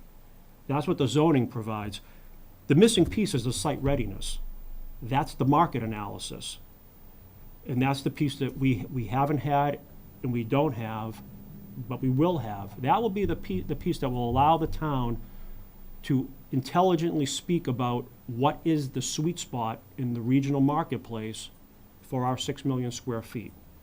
We know we have certain key industry clusters now, but we don't have any market analysis that Lisa can proactively go out and provide real data to drive the conversation, or better yet, so we can be more strategic in who we're having conversations with. In a recruitment sense, In you're saying? a recruitment, correct.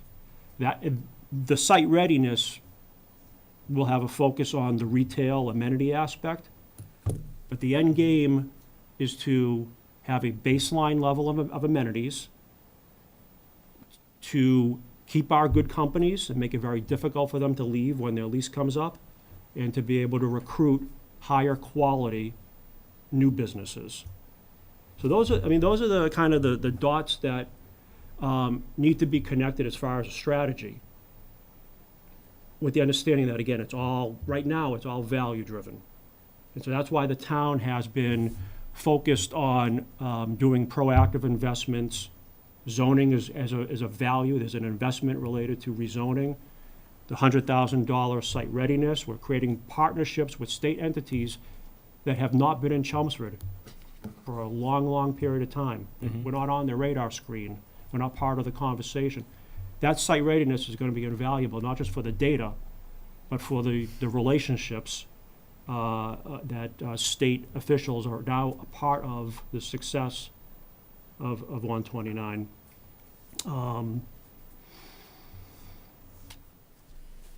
Again, what's the timeline on this? The readiness report will be done within 6 months from start? 9 months? So 6 months, to 9, starting or 6? from Okay. September.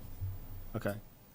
Right. So Right, so after that, then you're talking about recruitment phase, so that's, we're talking about having the final piece of the puzzle. Mm-hmm.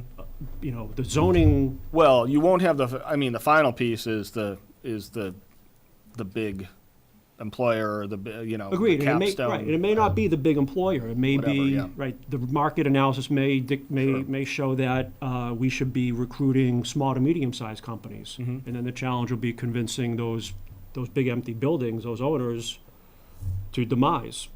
So you can see the pull and tug here. It's a real significant issue, and that's just 129. Then you're left with the rest of the 2 million square feet. It's still low value. It's low rent. Well, I think, I don't want to overlook the 2 million, but it does sound like that most of the focus right now in town is on, and rightfully It's so. not 129 because is that's, on the big as you one. said, that's the town's largest opportunity for new growth. Yeah. But I think as some members have mentioned, I think we're on the right track with 129. But the remaining 2 million, setting aside Drum Hill and Technology Drive, which is part of that 2 million, we need to be really concerned about the small villages, Chelmsford Street, 110 Littleton Road. And I think that's the piece that this committee we're trying to understand how those small businesses operate and work, and what are the margins. I think we have a pretty good feel for 129. I agree with that. I mean, it sounds, what I'm mostly hearing is that the bigger you are, the less likely you are to make a decision based on the tax implications of it. That at some point that becomes a marginal concern instead of your central concern. But that there are small businesses that do have that as a more central concern. And I think we do need to understand how many of those businesses are there in town? How are they being taken care of, and how big an effect would a split rate have on somebody like that? Can I ask a related question? You talked last week or the week before about saying that a lot of businesses in town are locally owned. Do you have any, like, percentage, say, of the commercial, industrial, what percentage of that is locally owned? We could work with the assessors database on that, to figure out how many have a local tax bill. I think that will Well, that's one way to look at it. that will determine if they're locally owned. It may not determine if they're locally occupied. Yeah, But a good example is Center Village and Vinyl Square. Many of those properties are long-term ownership, likely without a mortgage, high depreciation rates, but they serve a critical component for the community. The businesses that are in there are institutional businesses, so there's a very complementary business transaction that's benefiting the community. Yeah. But Yeah. that likely could be very Well, delicate. I mean, I think the care and feeding of small businesses in Chelmsford, it really is kind of beyond the scope of what this committee's been asked to look at. But the more we understand about it, I think Yeah. it does have a bearing on what we're discussing. But didn't it, maybe I'm wrong, wasn't there somewhere in the beginning that it was mentioned that it was, your property had to be over $1 million and there had to be more than 10 employees? Right. Well, so yeah, there's So does to that not to take that out? repurpose I don't know. to Just- repurpose the Goldilocks metaphor from last time around. I think there's kind of an anti-Goldilocks section of the business community. If you're really big, you don't care so much. If you're really small, you maybe get some benefit from a small commercial exemption, but you've got, it sounds like The one in a between. noticeable number of people who fall somewhere in between those two extremes and who might be affected dramatically by something like that. And again, that's, it's easy to say dramatically. I think one of the things we should be trying to do is put some numbers on that and find out what does that mean to a bottom line, run some scenarios, look at what kind of an effect that's going to have, and understand how many businesses there are in the market here that fall into that kind of a category, so that we have some reasonable understanding of what the implications of a split rate would be. I'm all set. Okay. Anybody else? I know, John, you've got a couple of things. Before we get, I'm holding you for the end. Anybody else, questions, comments? I just think that it's very important that we look at these small businesses, because I think it's the smaller businesses have given Chelmsford its characteristics, and that's what people move to Chelmsford for, is the warm feeling of the community, and that drives it to a certain extent. So I think, that's great that we look at that. I have another quick one. A question for Helen. When you were asking Lisa questions, you made reference to people moving out of town because they can't. Can you tell me what kind of a sample that was, the demographics of the people you're talking about? Are these mainly older residents? Are they young families? One of them's my daughter, Okay. okay? Another one, the other two are my neighbors. And then the third one, the one I talked about where they wouldn't come in, was somebody coming to buy the house for one of these neighbors and wanted it desperately, and took one look at the tax rate and said, can't do it, Okay. can't do But it. there's 10 people behind them coming in to buy that property. Whoever did it, oh, I can't say I- anything Well, more I think, right now. listen, you know, this I think it's an important point that just as there are different, businesses have different sensitivities, people at kind of different stages of their earning power have different sensitivities as well. And if you've got, if you've got dual incomes coming in, maybe $200 a year isn't such a noticeable, decrease in your bill. On the other hand, if you're on a fixed income that that isn't going up very quickly, then that $200 does make a change. And once again, just like we try to understand the different segments of the business community, I think we need to try to understand the different segments of the residential community here too. Chelmsford's never been a cheap community to live in. Maybe it was when I was a little kid and didn't know any better, but ever since I've been a working adult, it's not a cheap town. There are other alternatives. I chose to stay in town for a lot of reasons, things I've talked about tonight. School system, probably number one. That was a choice I made. I could have moved to Drake, I could have moved to Tingsboro, I could have moved to New Hampshire like everybody else seems to do, but it's a choice you make. Let me tell you, when I came here 20 years ago, I came here because it was cheap. My taxes were low, and my house was My cheap. taxes were lower 20 years ago too. I'm not saying taxes aren't high. But what I'm saying I'm not is, saying that, but it's a relative term, and Well, there it was is a a give and relative- take with everything, so. it is, and I'm not saying that a split tax rate is the way to go. What I am saying is, we have to look at all of this and bring it out to each one of us if somebody thinks about I'll something. also say this, and I know it's not for discussion, and for political reasons, there's another side to the coin. I'm gonna beat this till the cows come home. You can manage expenses or you can manage revenue. We're talking about revenue. There's other ways to cut taxes, so, Yeah. a split tax rate's not the right answer in my opinion, but. Now, I have the reverse of what the other side of the room has talked about. I live in an area that was built 58, 59, 60. A share either at or a little bit above the average value of the town. 10 or 12 years ago, I had 5 neighbors that I could see from my house moved out because they couldn't afford the taxes. Their houses sold like that. Today, over the last 2 or 3 years, houses in my neighborhood go on the market. One of them recently sold for $45,000 over the asking price. 20 is typical. On the market, 2 days, 5 days. It's incredible. And not just one. There's at least a dozen that have gone in this regard. There are another large number of houses having additions built.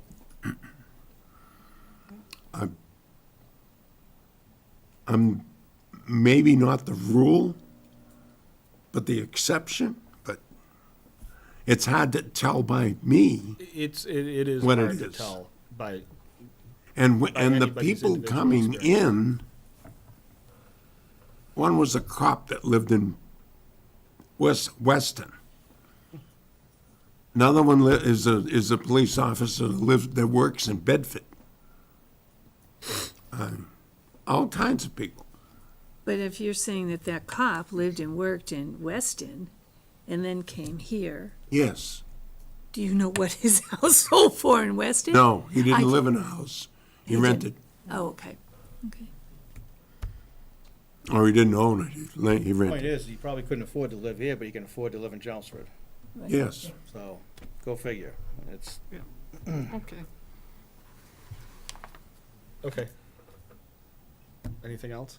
All right, John, Okay, big finale.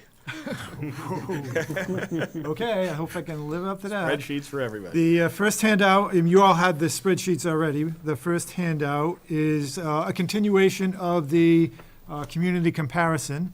This time, again, focusing on the impact that a split tax rate would have on where Chelmsford stands within our 33 community cohorts. Previously, I'd sent out some data that focused on tax rate, which we know doesn't necessarily tell you a lot.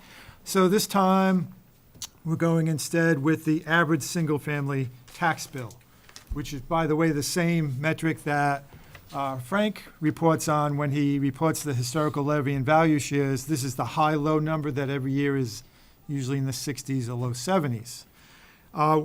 Within the 33 communities, we are currently in 20th place, so we're not too high, we're not too low. And what this assessment shows is that even if we went all the way up to 1.5, we would still be 20th. It wouldn't change where we rank at all. So that's all that's going on there. In terms of the average single family. In terms of the average single family. On the flip side, what I think is a better metric with respect to housing affordability, as previously reported, when you look at average single family tax bill as a percentage of income, Chelmsford ranks 5th among the 33 communities and has the 5th highest, if you will, housing burden. And in this case, if we do adopt a split, gradually we would see some movement in terms of where we rank within our 33 communities. Right, so the income per capita is also varying on the backside, right? You can't just look at the single family tax bill to see. Well, no, I mean, there's no reason why the income per capita would change. All that's changing is the split. All that's changing is the split. I'm just saying the income per capita in Chelmsford is different than the income per capita in Oh, yeah, Billerica. absolutely, Right. yeah, absolutely, yes, yes. Yeah. Any other questions on that handout? Okay, the second handout is just blatantly stolen from the handouts and spreadsheets that Frank has provided to us. All I've done here is consolidated it into one spreadsheet where someone could go in and address the three major policy options that we're addressing: the tax shift, the small commercial exemption, the residential exemption. The only fields that you can actually edit are the ones in green. And for the policy options, you can only enter in the legal values. And so someone could take this spreadsheet and just play around with scenarios. Pick a tax shift or not, pick a small commercial exemption or not, pick a residential exemption or not, and you'll see the results for both residential properties and commercial industrial properties. And for residential properties, for both owner-occupied and non-owner-occupied. For commercial industrial, for non-eligible with respect to the small commercial exemption, and eligible parcels. So the yellow ones show the differences those policies would make as opposed to the baseline, which is no split, no small commercial exemption, and no residential exemption. You can enter in any numbers you want here. I think we should wait until Frank has a chance to look at this and make sure that it looks good. You can invite your neighbors over, have a party, tell them to bring their tax bills with them. You can type in their residential property values or commercial property values in the green areas below, and they can find out what the difference would be depending upon particular scenarios. They don't even have to bring their tax bills. You Yeah, can right. you can look that up on the town website. Could do it that way, too. Can I? Sure. I'm just curious, looking at, for this first group here on, the first thing, that's the difference in base, is that assuming a residential exemption, or that's just assuming the shift?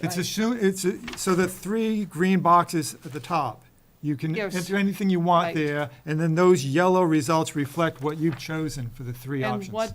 what is this result so what- reflect? Okay, so the reason I picked these two particular results were just to reemphasize points that were made earlier. Okay. The one with has a tax shift of 1.08 with a small commercial exemption, that demonstrates, when you look at the results, that unless you have a tax shift of at least 1.09 with a small commercial exemption, the commercial properties would actually, the commercial property owners would be paying less in taxes than a residential property for the same value.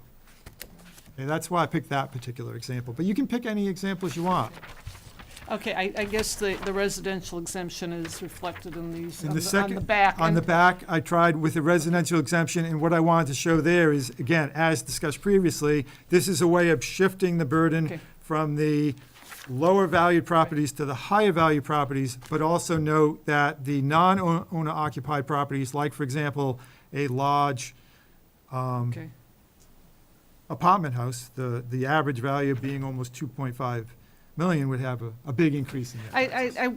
The reason I was a little confused, I was looking at the ones in the front and thinking residential, and I said no, because higher valued properties will see higher increases, and that wasn't reflected in there. Now I see what you're doing on these charts. Okay.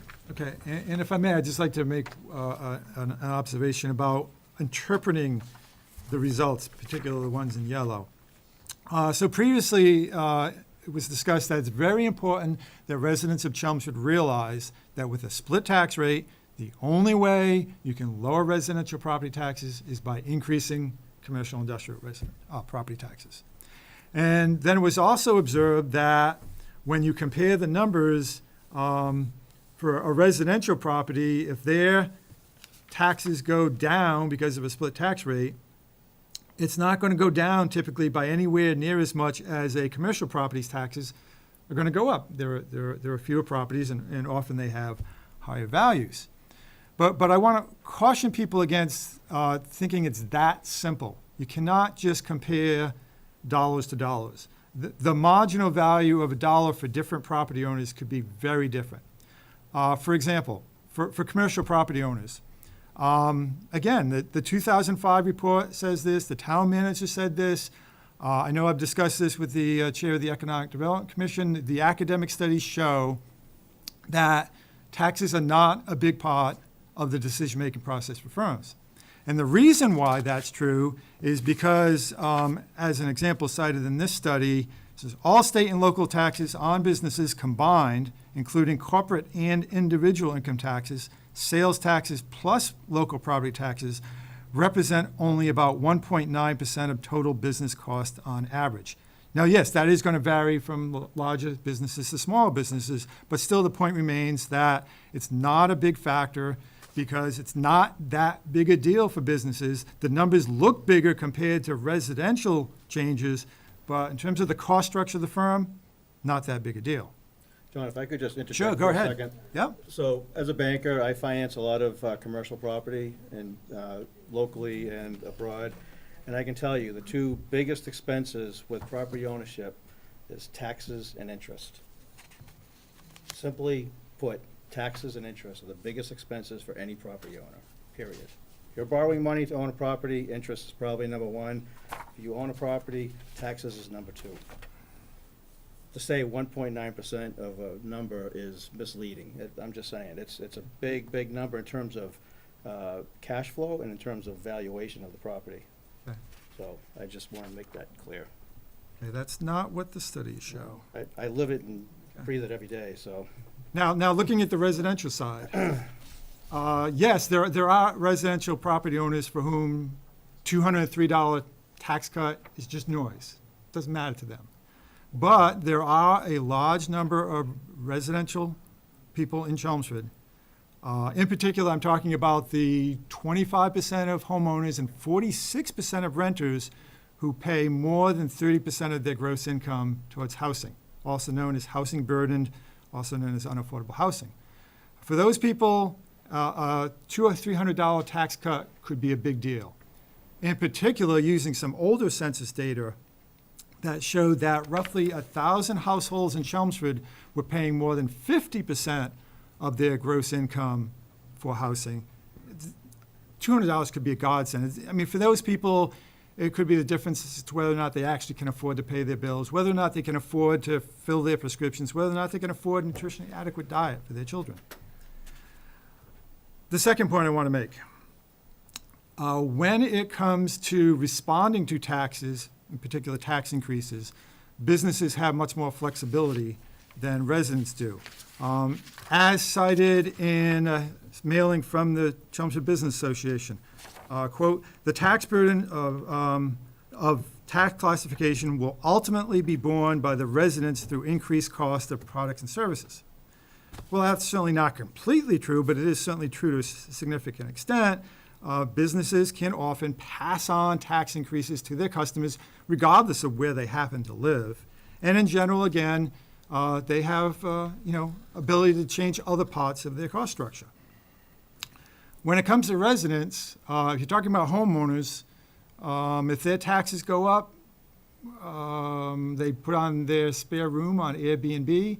If we're talking about renters, they charge rent to their kids. They don't have as much flexibility in responding. And then finally, I want to just observe that when it comes to anyone who's concerned about the impact of an increase in property taxes on businesses, or whether or not now is the right timing, just remember, in 2018, businesses received a huge, and I believe that's the correct pronunciation of that word, huge tax cut, corporate tax cut by 40%. They eliminated the alternative minimum tax. For pass-through entities, they get a big deduction. Yes, households have received a modest income tax cut, but the ability to deduct property taxes has been diminished, and the earned income tax credit that many of those people who are housing burdened rely on has also been limited. Okay. I will ask you, if you've got some reports or other documents, you could just email them Yep, to the rest absolutely. of the committee. Yep. And yeah, I think we're going to need to find a way to address everybody's concerns when we write a report. And once again, I like the idea of dividing markets, whether it's residential or commercial, into segments. I think there's more easily available information on some of the residential side of things. I think some of the measurements that you're talking about there are good, and it does allow us to get an idea of how many people in Chelmsford on the residential side are particularly impacted. We may have to do a little bit more digging on the commercial side to kind of understand how that market segments out, and so anything we can come up with, I think, will be helpful there. Who handles all of that, Evan? Who knows what? Who handles the people that go in for fuel assistance or medical or any, they go to the senior center? What department handles that? Fuel 'Cause- assistance is not done through any town department. It's done by, the housing authority may make a referral, but it's not. So could we get that from the housing authority? Because wouldn't that be something that would pay? Yeah, I mean, there's certain part data in points, that? so, social services and, subsidy programs, where we can get that information. I'm not Who sure. can get that? Can we get that? We can figure out who to get that information from. I'm just trying to figure out, what are you trying to do with that information?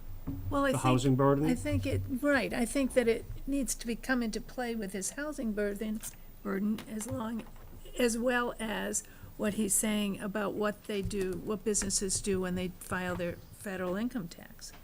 That there's a whole different Yeah, I mean, this is- situation You know, there. this is where I'll just ask kind of an open-ended question, because this is what I think about.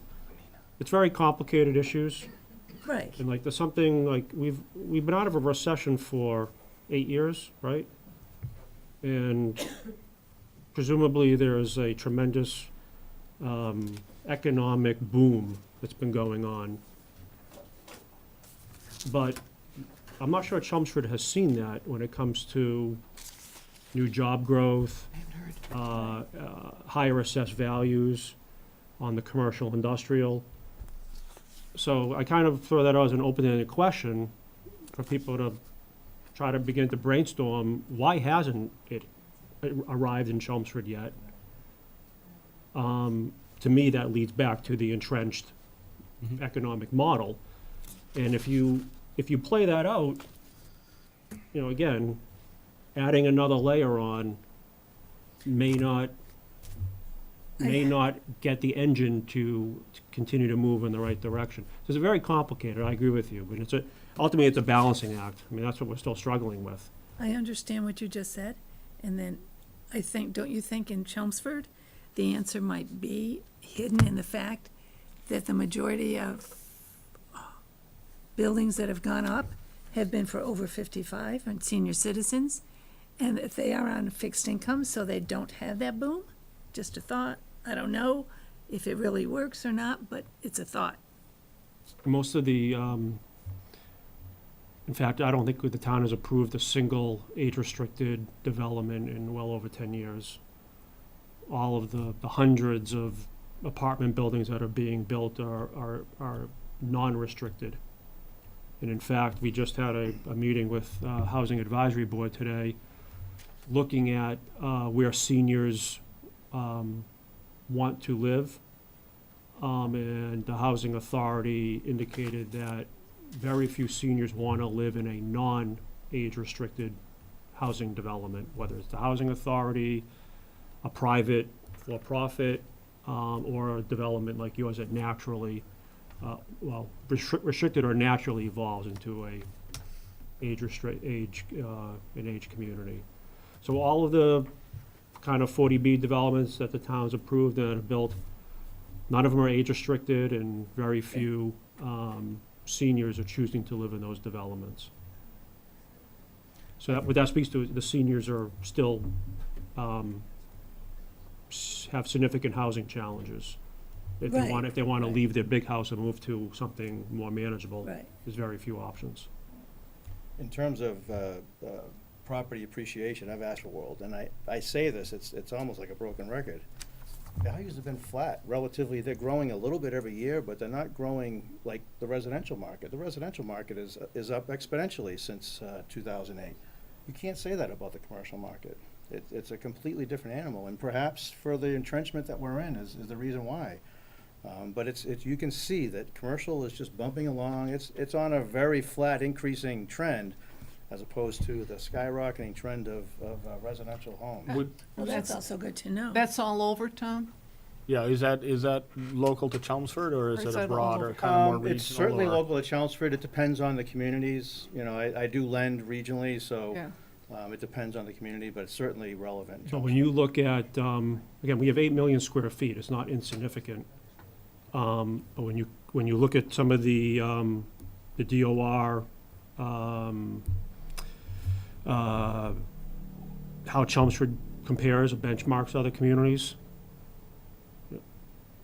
the 8 million square feet that we have doesn't appear to be of the same value of 8 million square feet somewhere else. So there's a lot of factors. I mean, we have a great top 6 location in the state, right? Full infrastructure, great housing stock. We have it all. And yet, our 6 million square feet does not seem to be competitive or Attractive, or right? just valued At the same rate. at the same rate.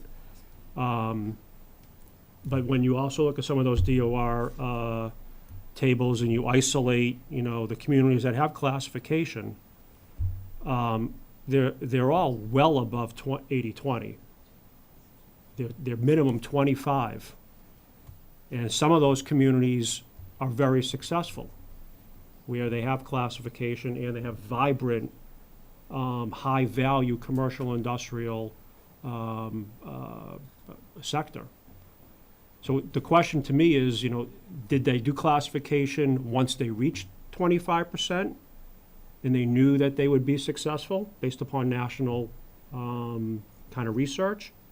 Or were they something more comparable to Chelmsford, where they instituted classification around 18 Yeah, or 20%? we took it off when we reached 25%. Right, but that kind of speaks to, there's communities that have done this, and you can see kind of what communities have been successful. If you're talking about pure economic development, then you have to look at whether that classification not only supported good economic development, successful economic development, but actually achieved property tax stabilization or reduction. How do we find that out? Because that's something we should look I mean, you at. can Well, really, that's you can what we're- really drill that's really down what we're here for. on the DOR. I think from a very high level, and don't quote me on this, but once you're up a 25% ratio of CIP, those communities that are classified on the DOR tables, they seem to be pretty successful. But our location is as good as, if not better than any of those locations. We happen to be in 495, not 128. And that could be the major, just economic difference. But this is where the Site Readiness Award will give us some of those answers that we're struggling with right now. And that's what I struggle with, I think Lisa struggles with, and the Economic Development Commission struggle with. We don't have all the answers, we know there's a problem, and we just can't isolate what the driving force is yet. Well, I think, yeah, that's one of those things, we're never gonna have the answer. It's always gonna be a confluence of things, and that's why we elect 5 people to make choices. Because I think at some point a question like this does come down to how do you balance the needs of different parts of the community against each other, and that I think is not something that we're going to be able to answer. I think the best we can do is say, look, this is going to be good for some people, it's going to be not so good for other people, and depending on which way you go, there's going to be winners and losers, and you're just going to have to think about it. But there's no easy answer. Agreed, and that could be best case scenario. There's also. You think there could just be losers everywhere? No, what I'm saying is again, if you look at some of the national research, it's pretty conclusive across the board as to what happens when you classify. That CIP values go down.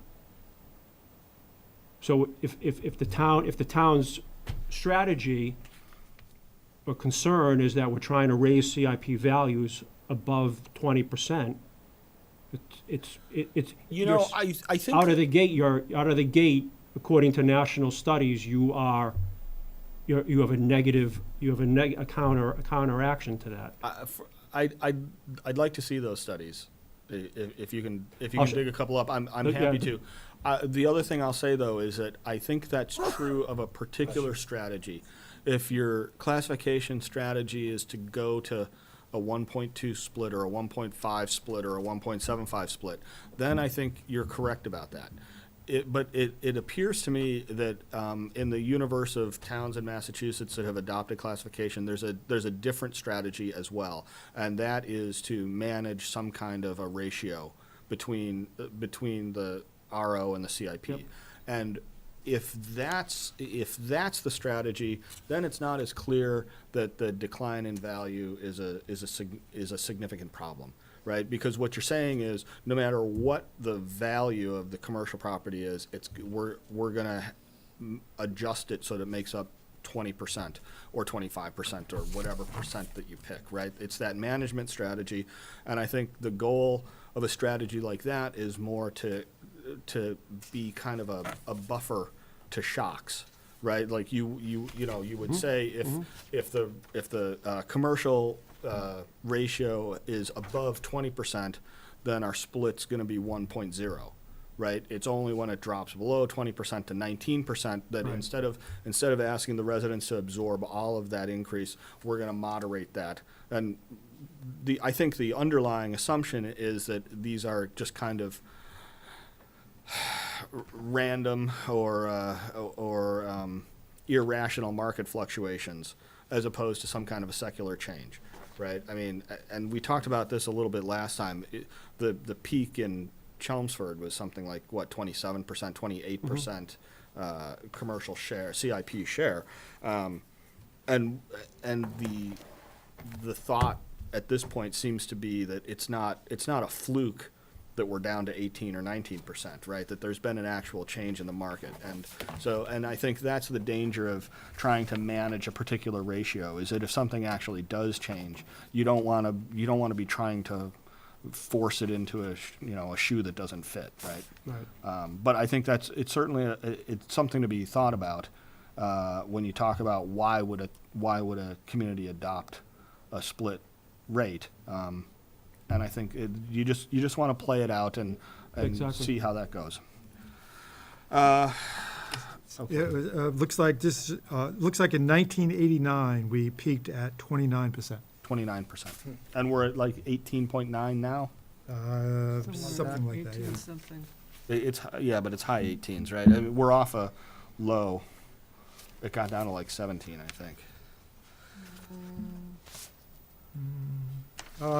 2005, 2006, it may have gotten to about 17, yeah.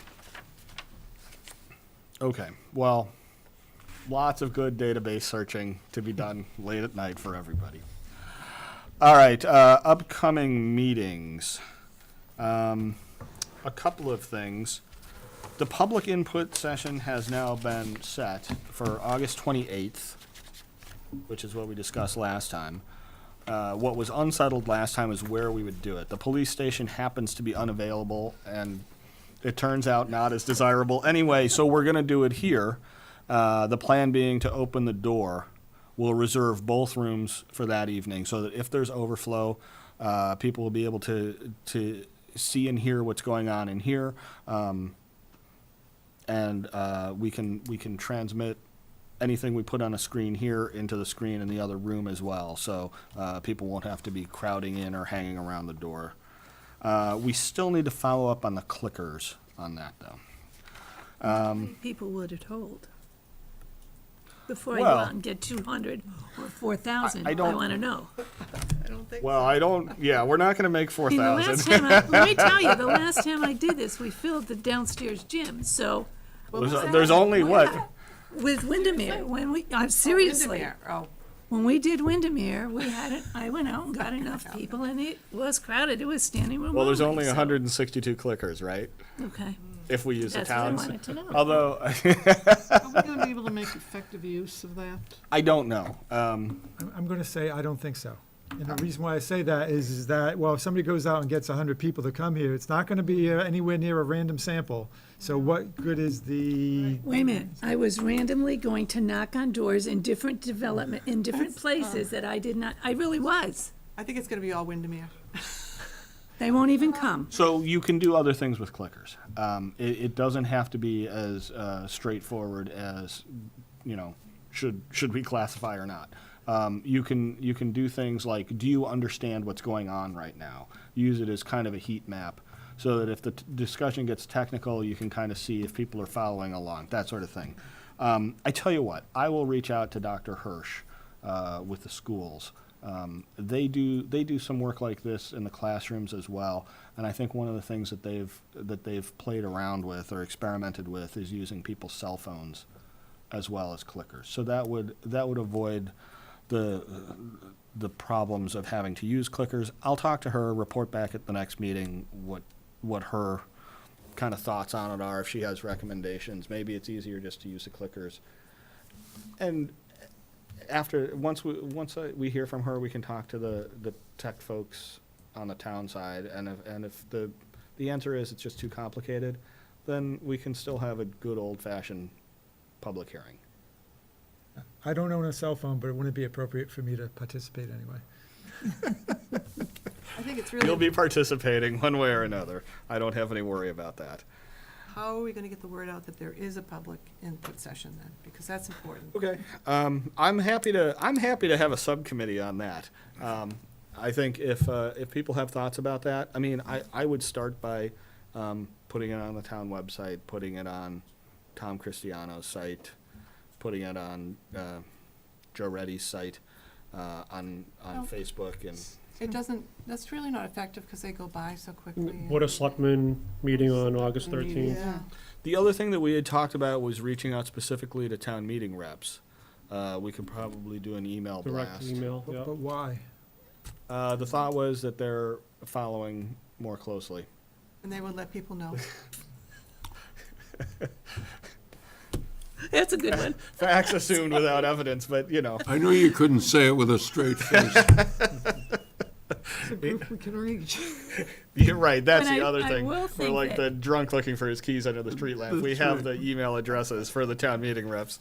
But when I went into my first town meeting, what I found was that the age group was older. Mhm.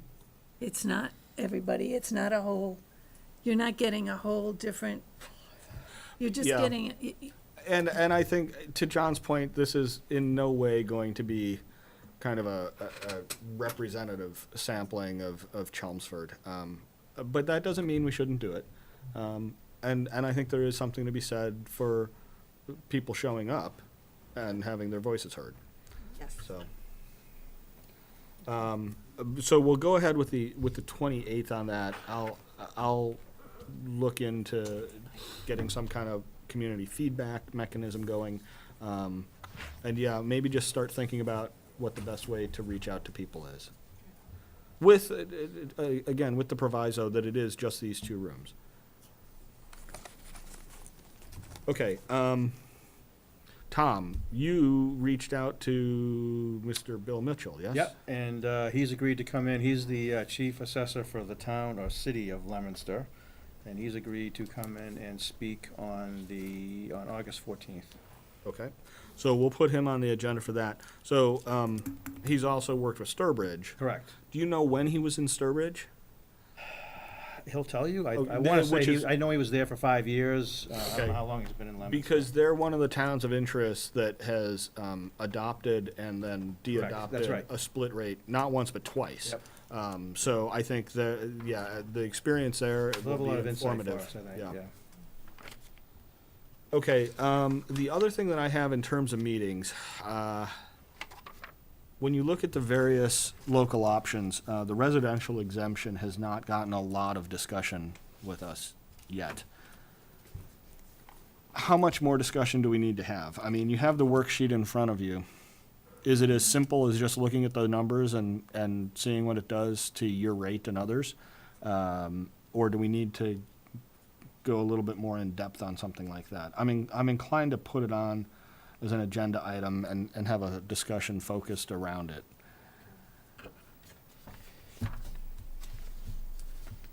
I think there's a lot of data that we have already. There is, and so some of it'll just be about collating that, working with Frank, and with the worksheet that John has had as well, and just kind of understanding how that's gonna play out. Okay. Frank, I'm sorry, I forgot to ask you, did you hear anything back from DOR? You were looking at them, or you were having a conversation with them about, That's right. Mike had forwarded the spreadsheet that John created, which is excellent. I plan on plagiarizing that for the hearing and take full credit for it. It's a good spreadsheet You're in the sense. plagiarizing what I stole from you. What you stole from me and ultimately I stole from ZOR, so it's coming back around, actually. just don't tell anyone. No, it's a little secret. It's a good spreadsheet in that since all 3 options are available to the selectmen, the fact that there's interplay between them makes perfect sense. It was a good idea, John. When I created that spreadsheet, I looked at the option table created by the Department of Revenue. And one thing they did was back out a certain valuation. It's the residential valuation with respect to mixed use. For whatever reason, the DOR backed that out. And so I did that in my spreadsheet, and obviously John did the same thing. So I sought clarification from the DOR. Was that your intention to do that? Because I found nothing in any of the literature that it should be done that way. And they seemed surprised and kind of intimated that there may have been a bit of a glitch. So they're doing a little bit more work on that.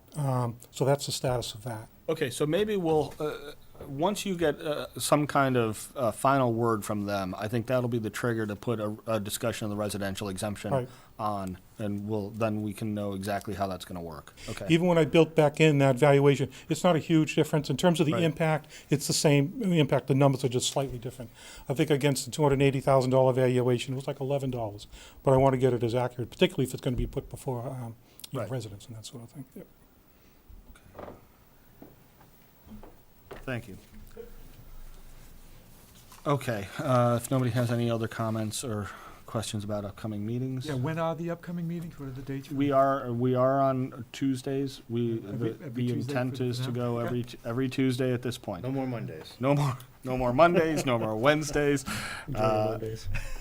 and if there is a Monday, I'll call you. Yeah, thank you. I suppose, well, when do you expect to hear from DOR?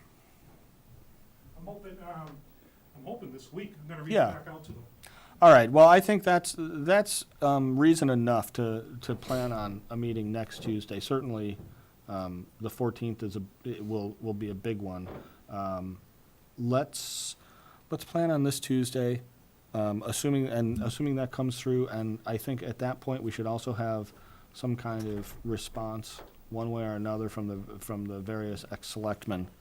We may consider taking the following Tuesday off, but I think everybody plan on being here next Tuesday, right? And we'll talk about it as it goes. Next Tuesday is. Okay, public comments. Is there anyone here who'd like to address the committee? Just state your name and address for the record, please. John? John Harrington, 149 Boston Road. You seem to have you had a question about the first 5% increase in the tax classification.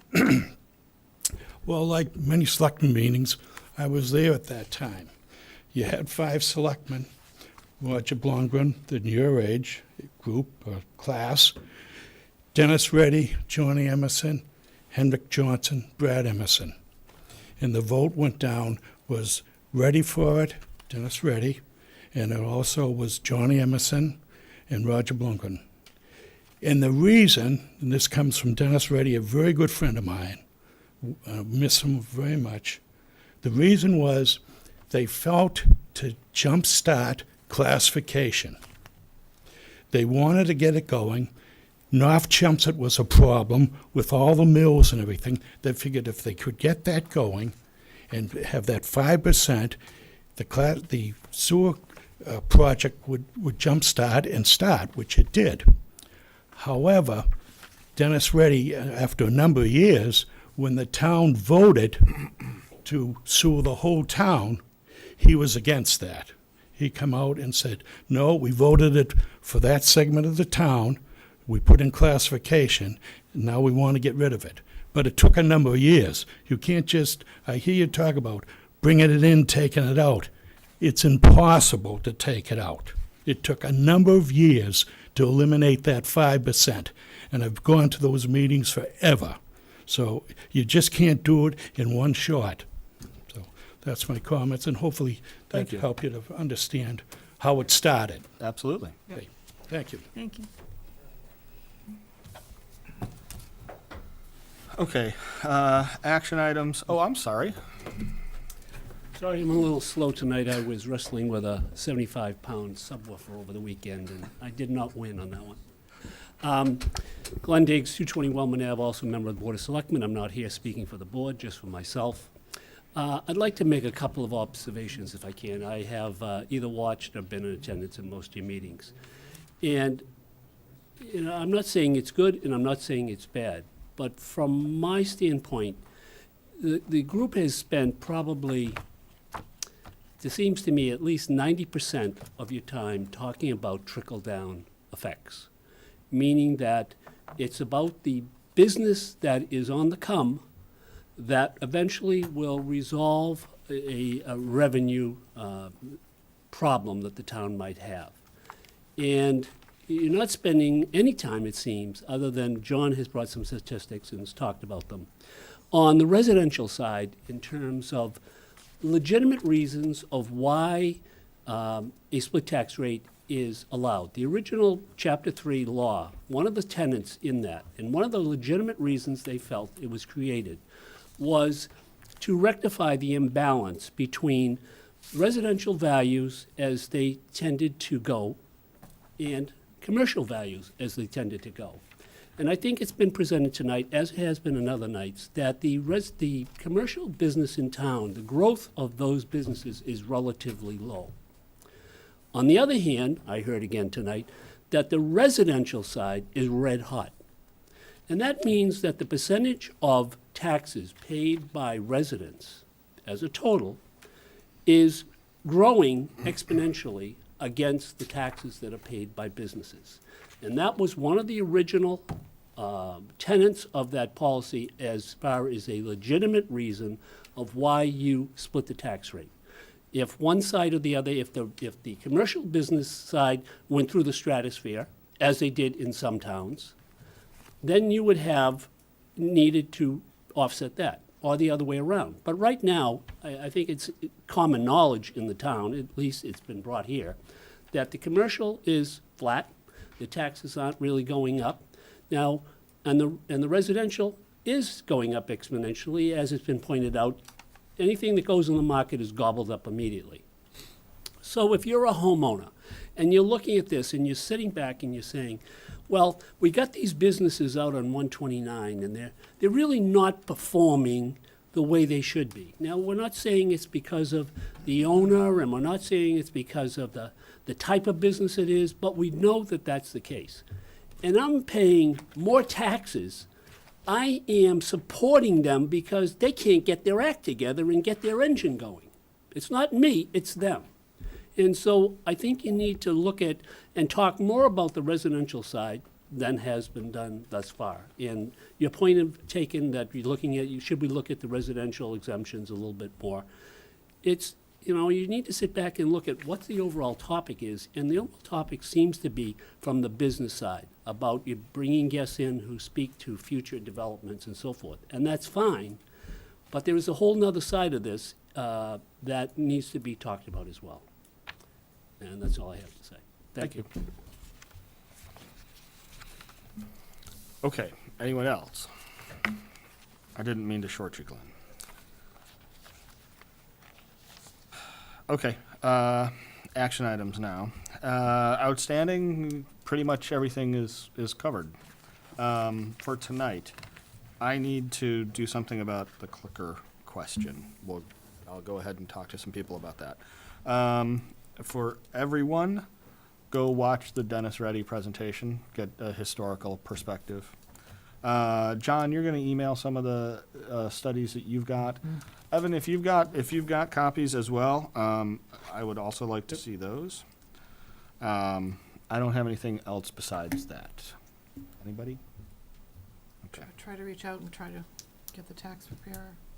To Oh, meet I'm as well. sorry. Yes, that's right. That's I know you've been working on that. I will try. Okay, because because I think it goes to some of what we heard about tonight is understanding how it plays out on kind of a slightly bigger stage. It's trivial to say that, well, your local taxes are going up or down, but most people don't really care. They care about what they have in their pocket, and so if there are differences in how that works out through the bottom line, I think it's helpful to hear about that. And that would lend itself to what Mr. Diggs just spoke about too, I think. Yep. All right, so you're going to continue with that? Yes.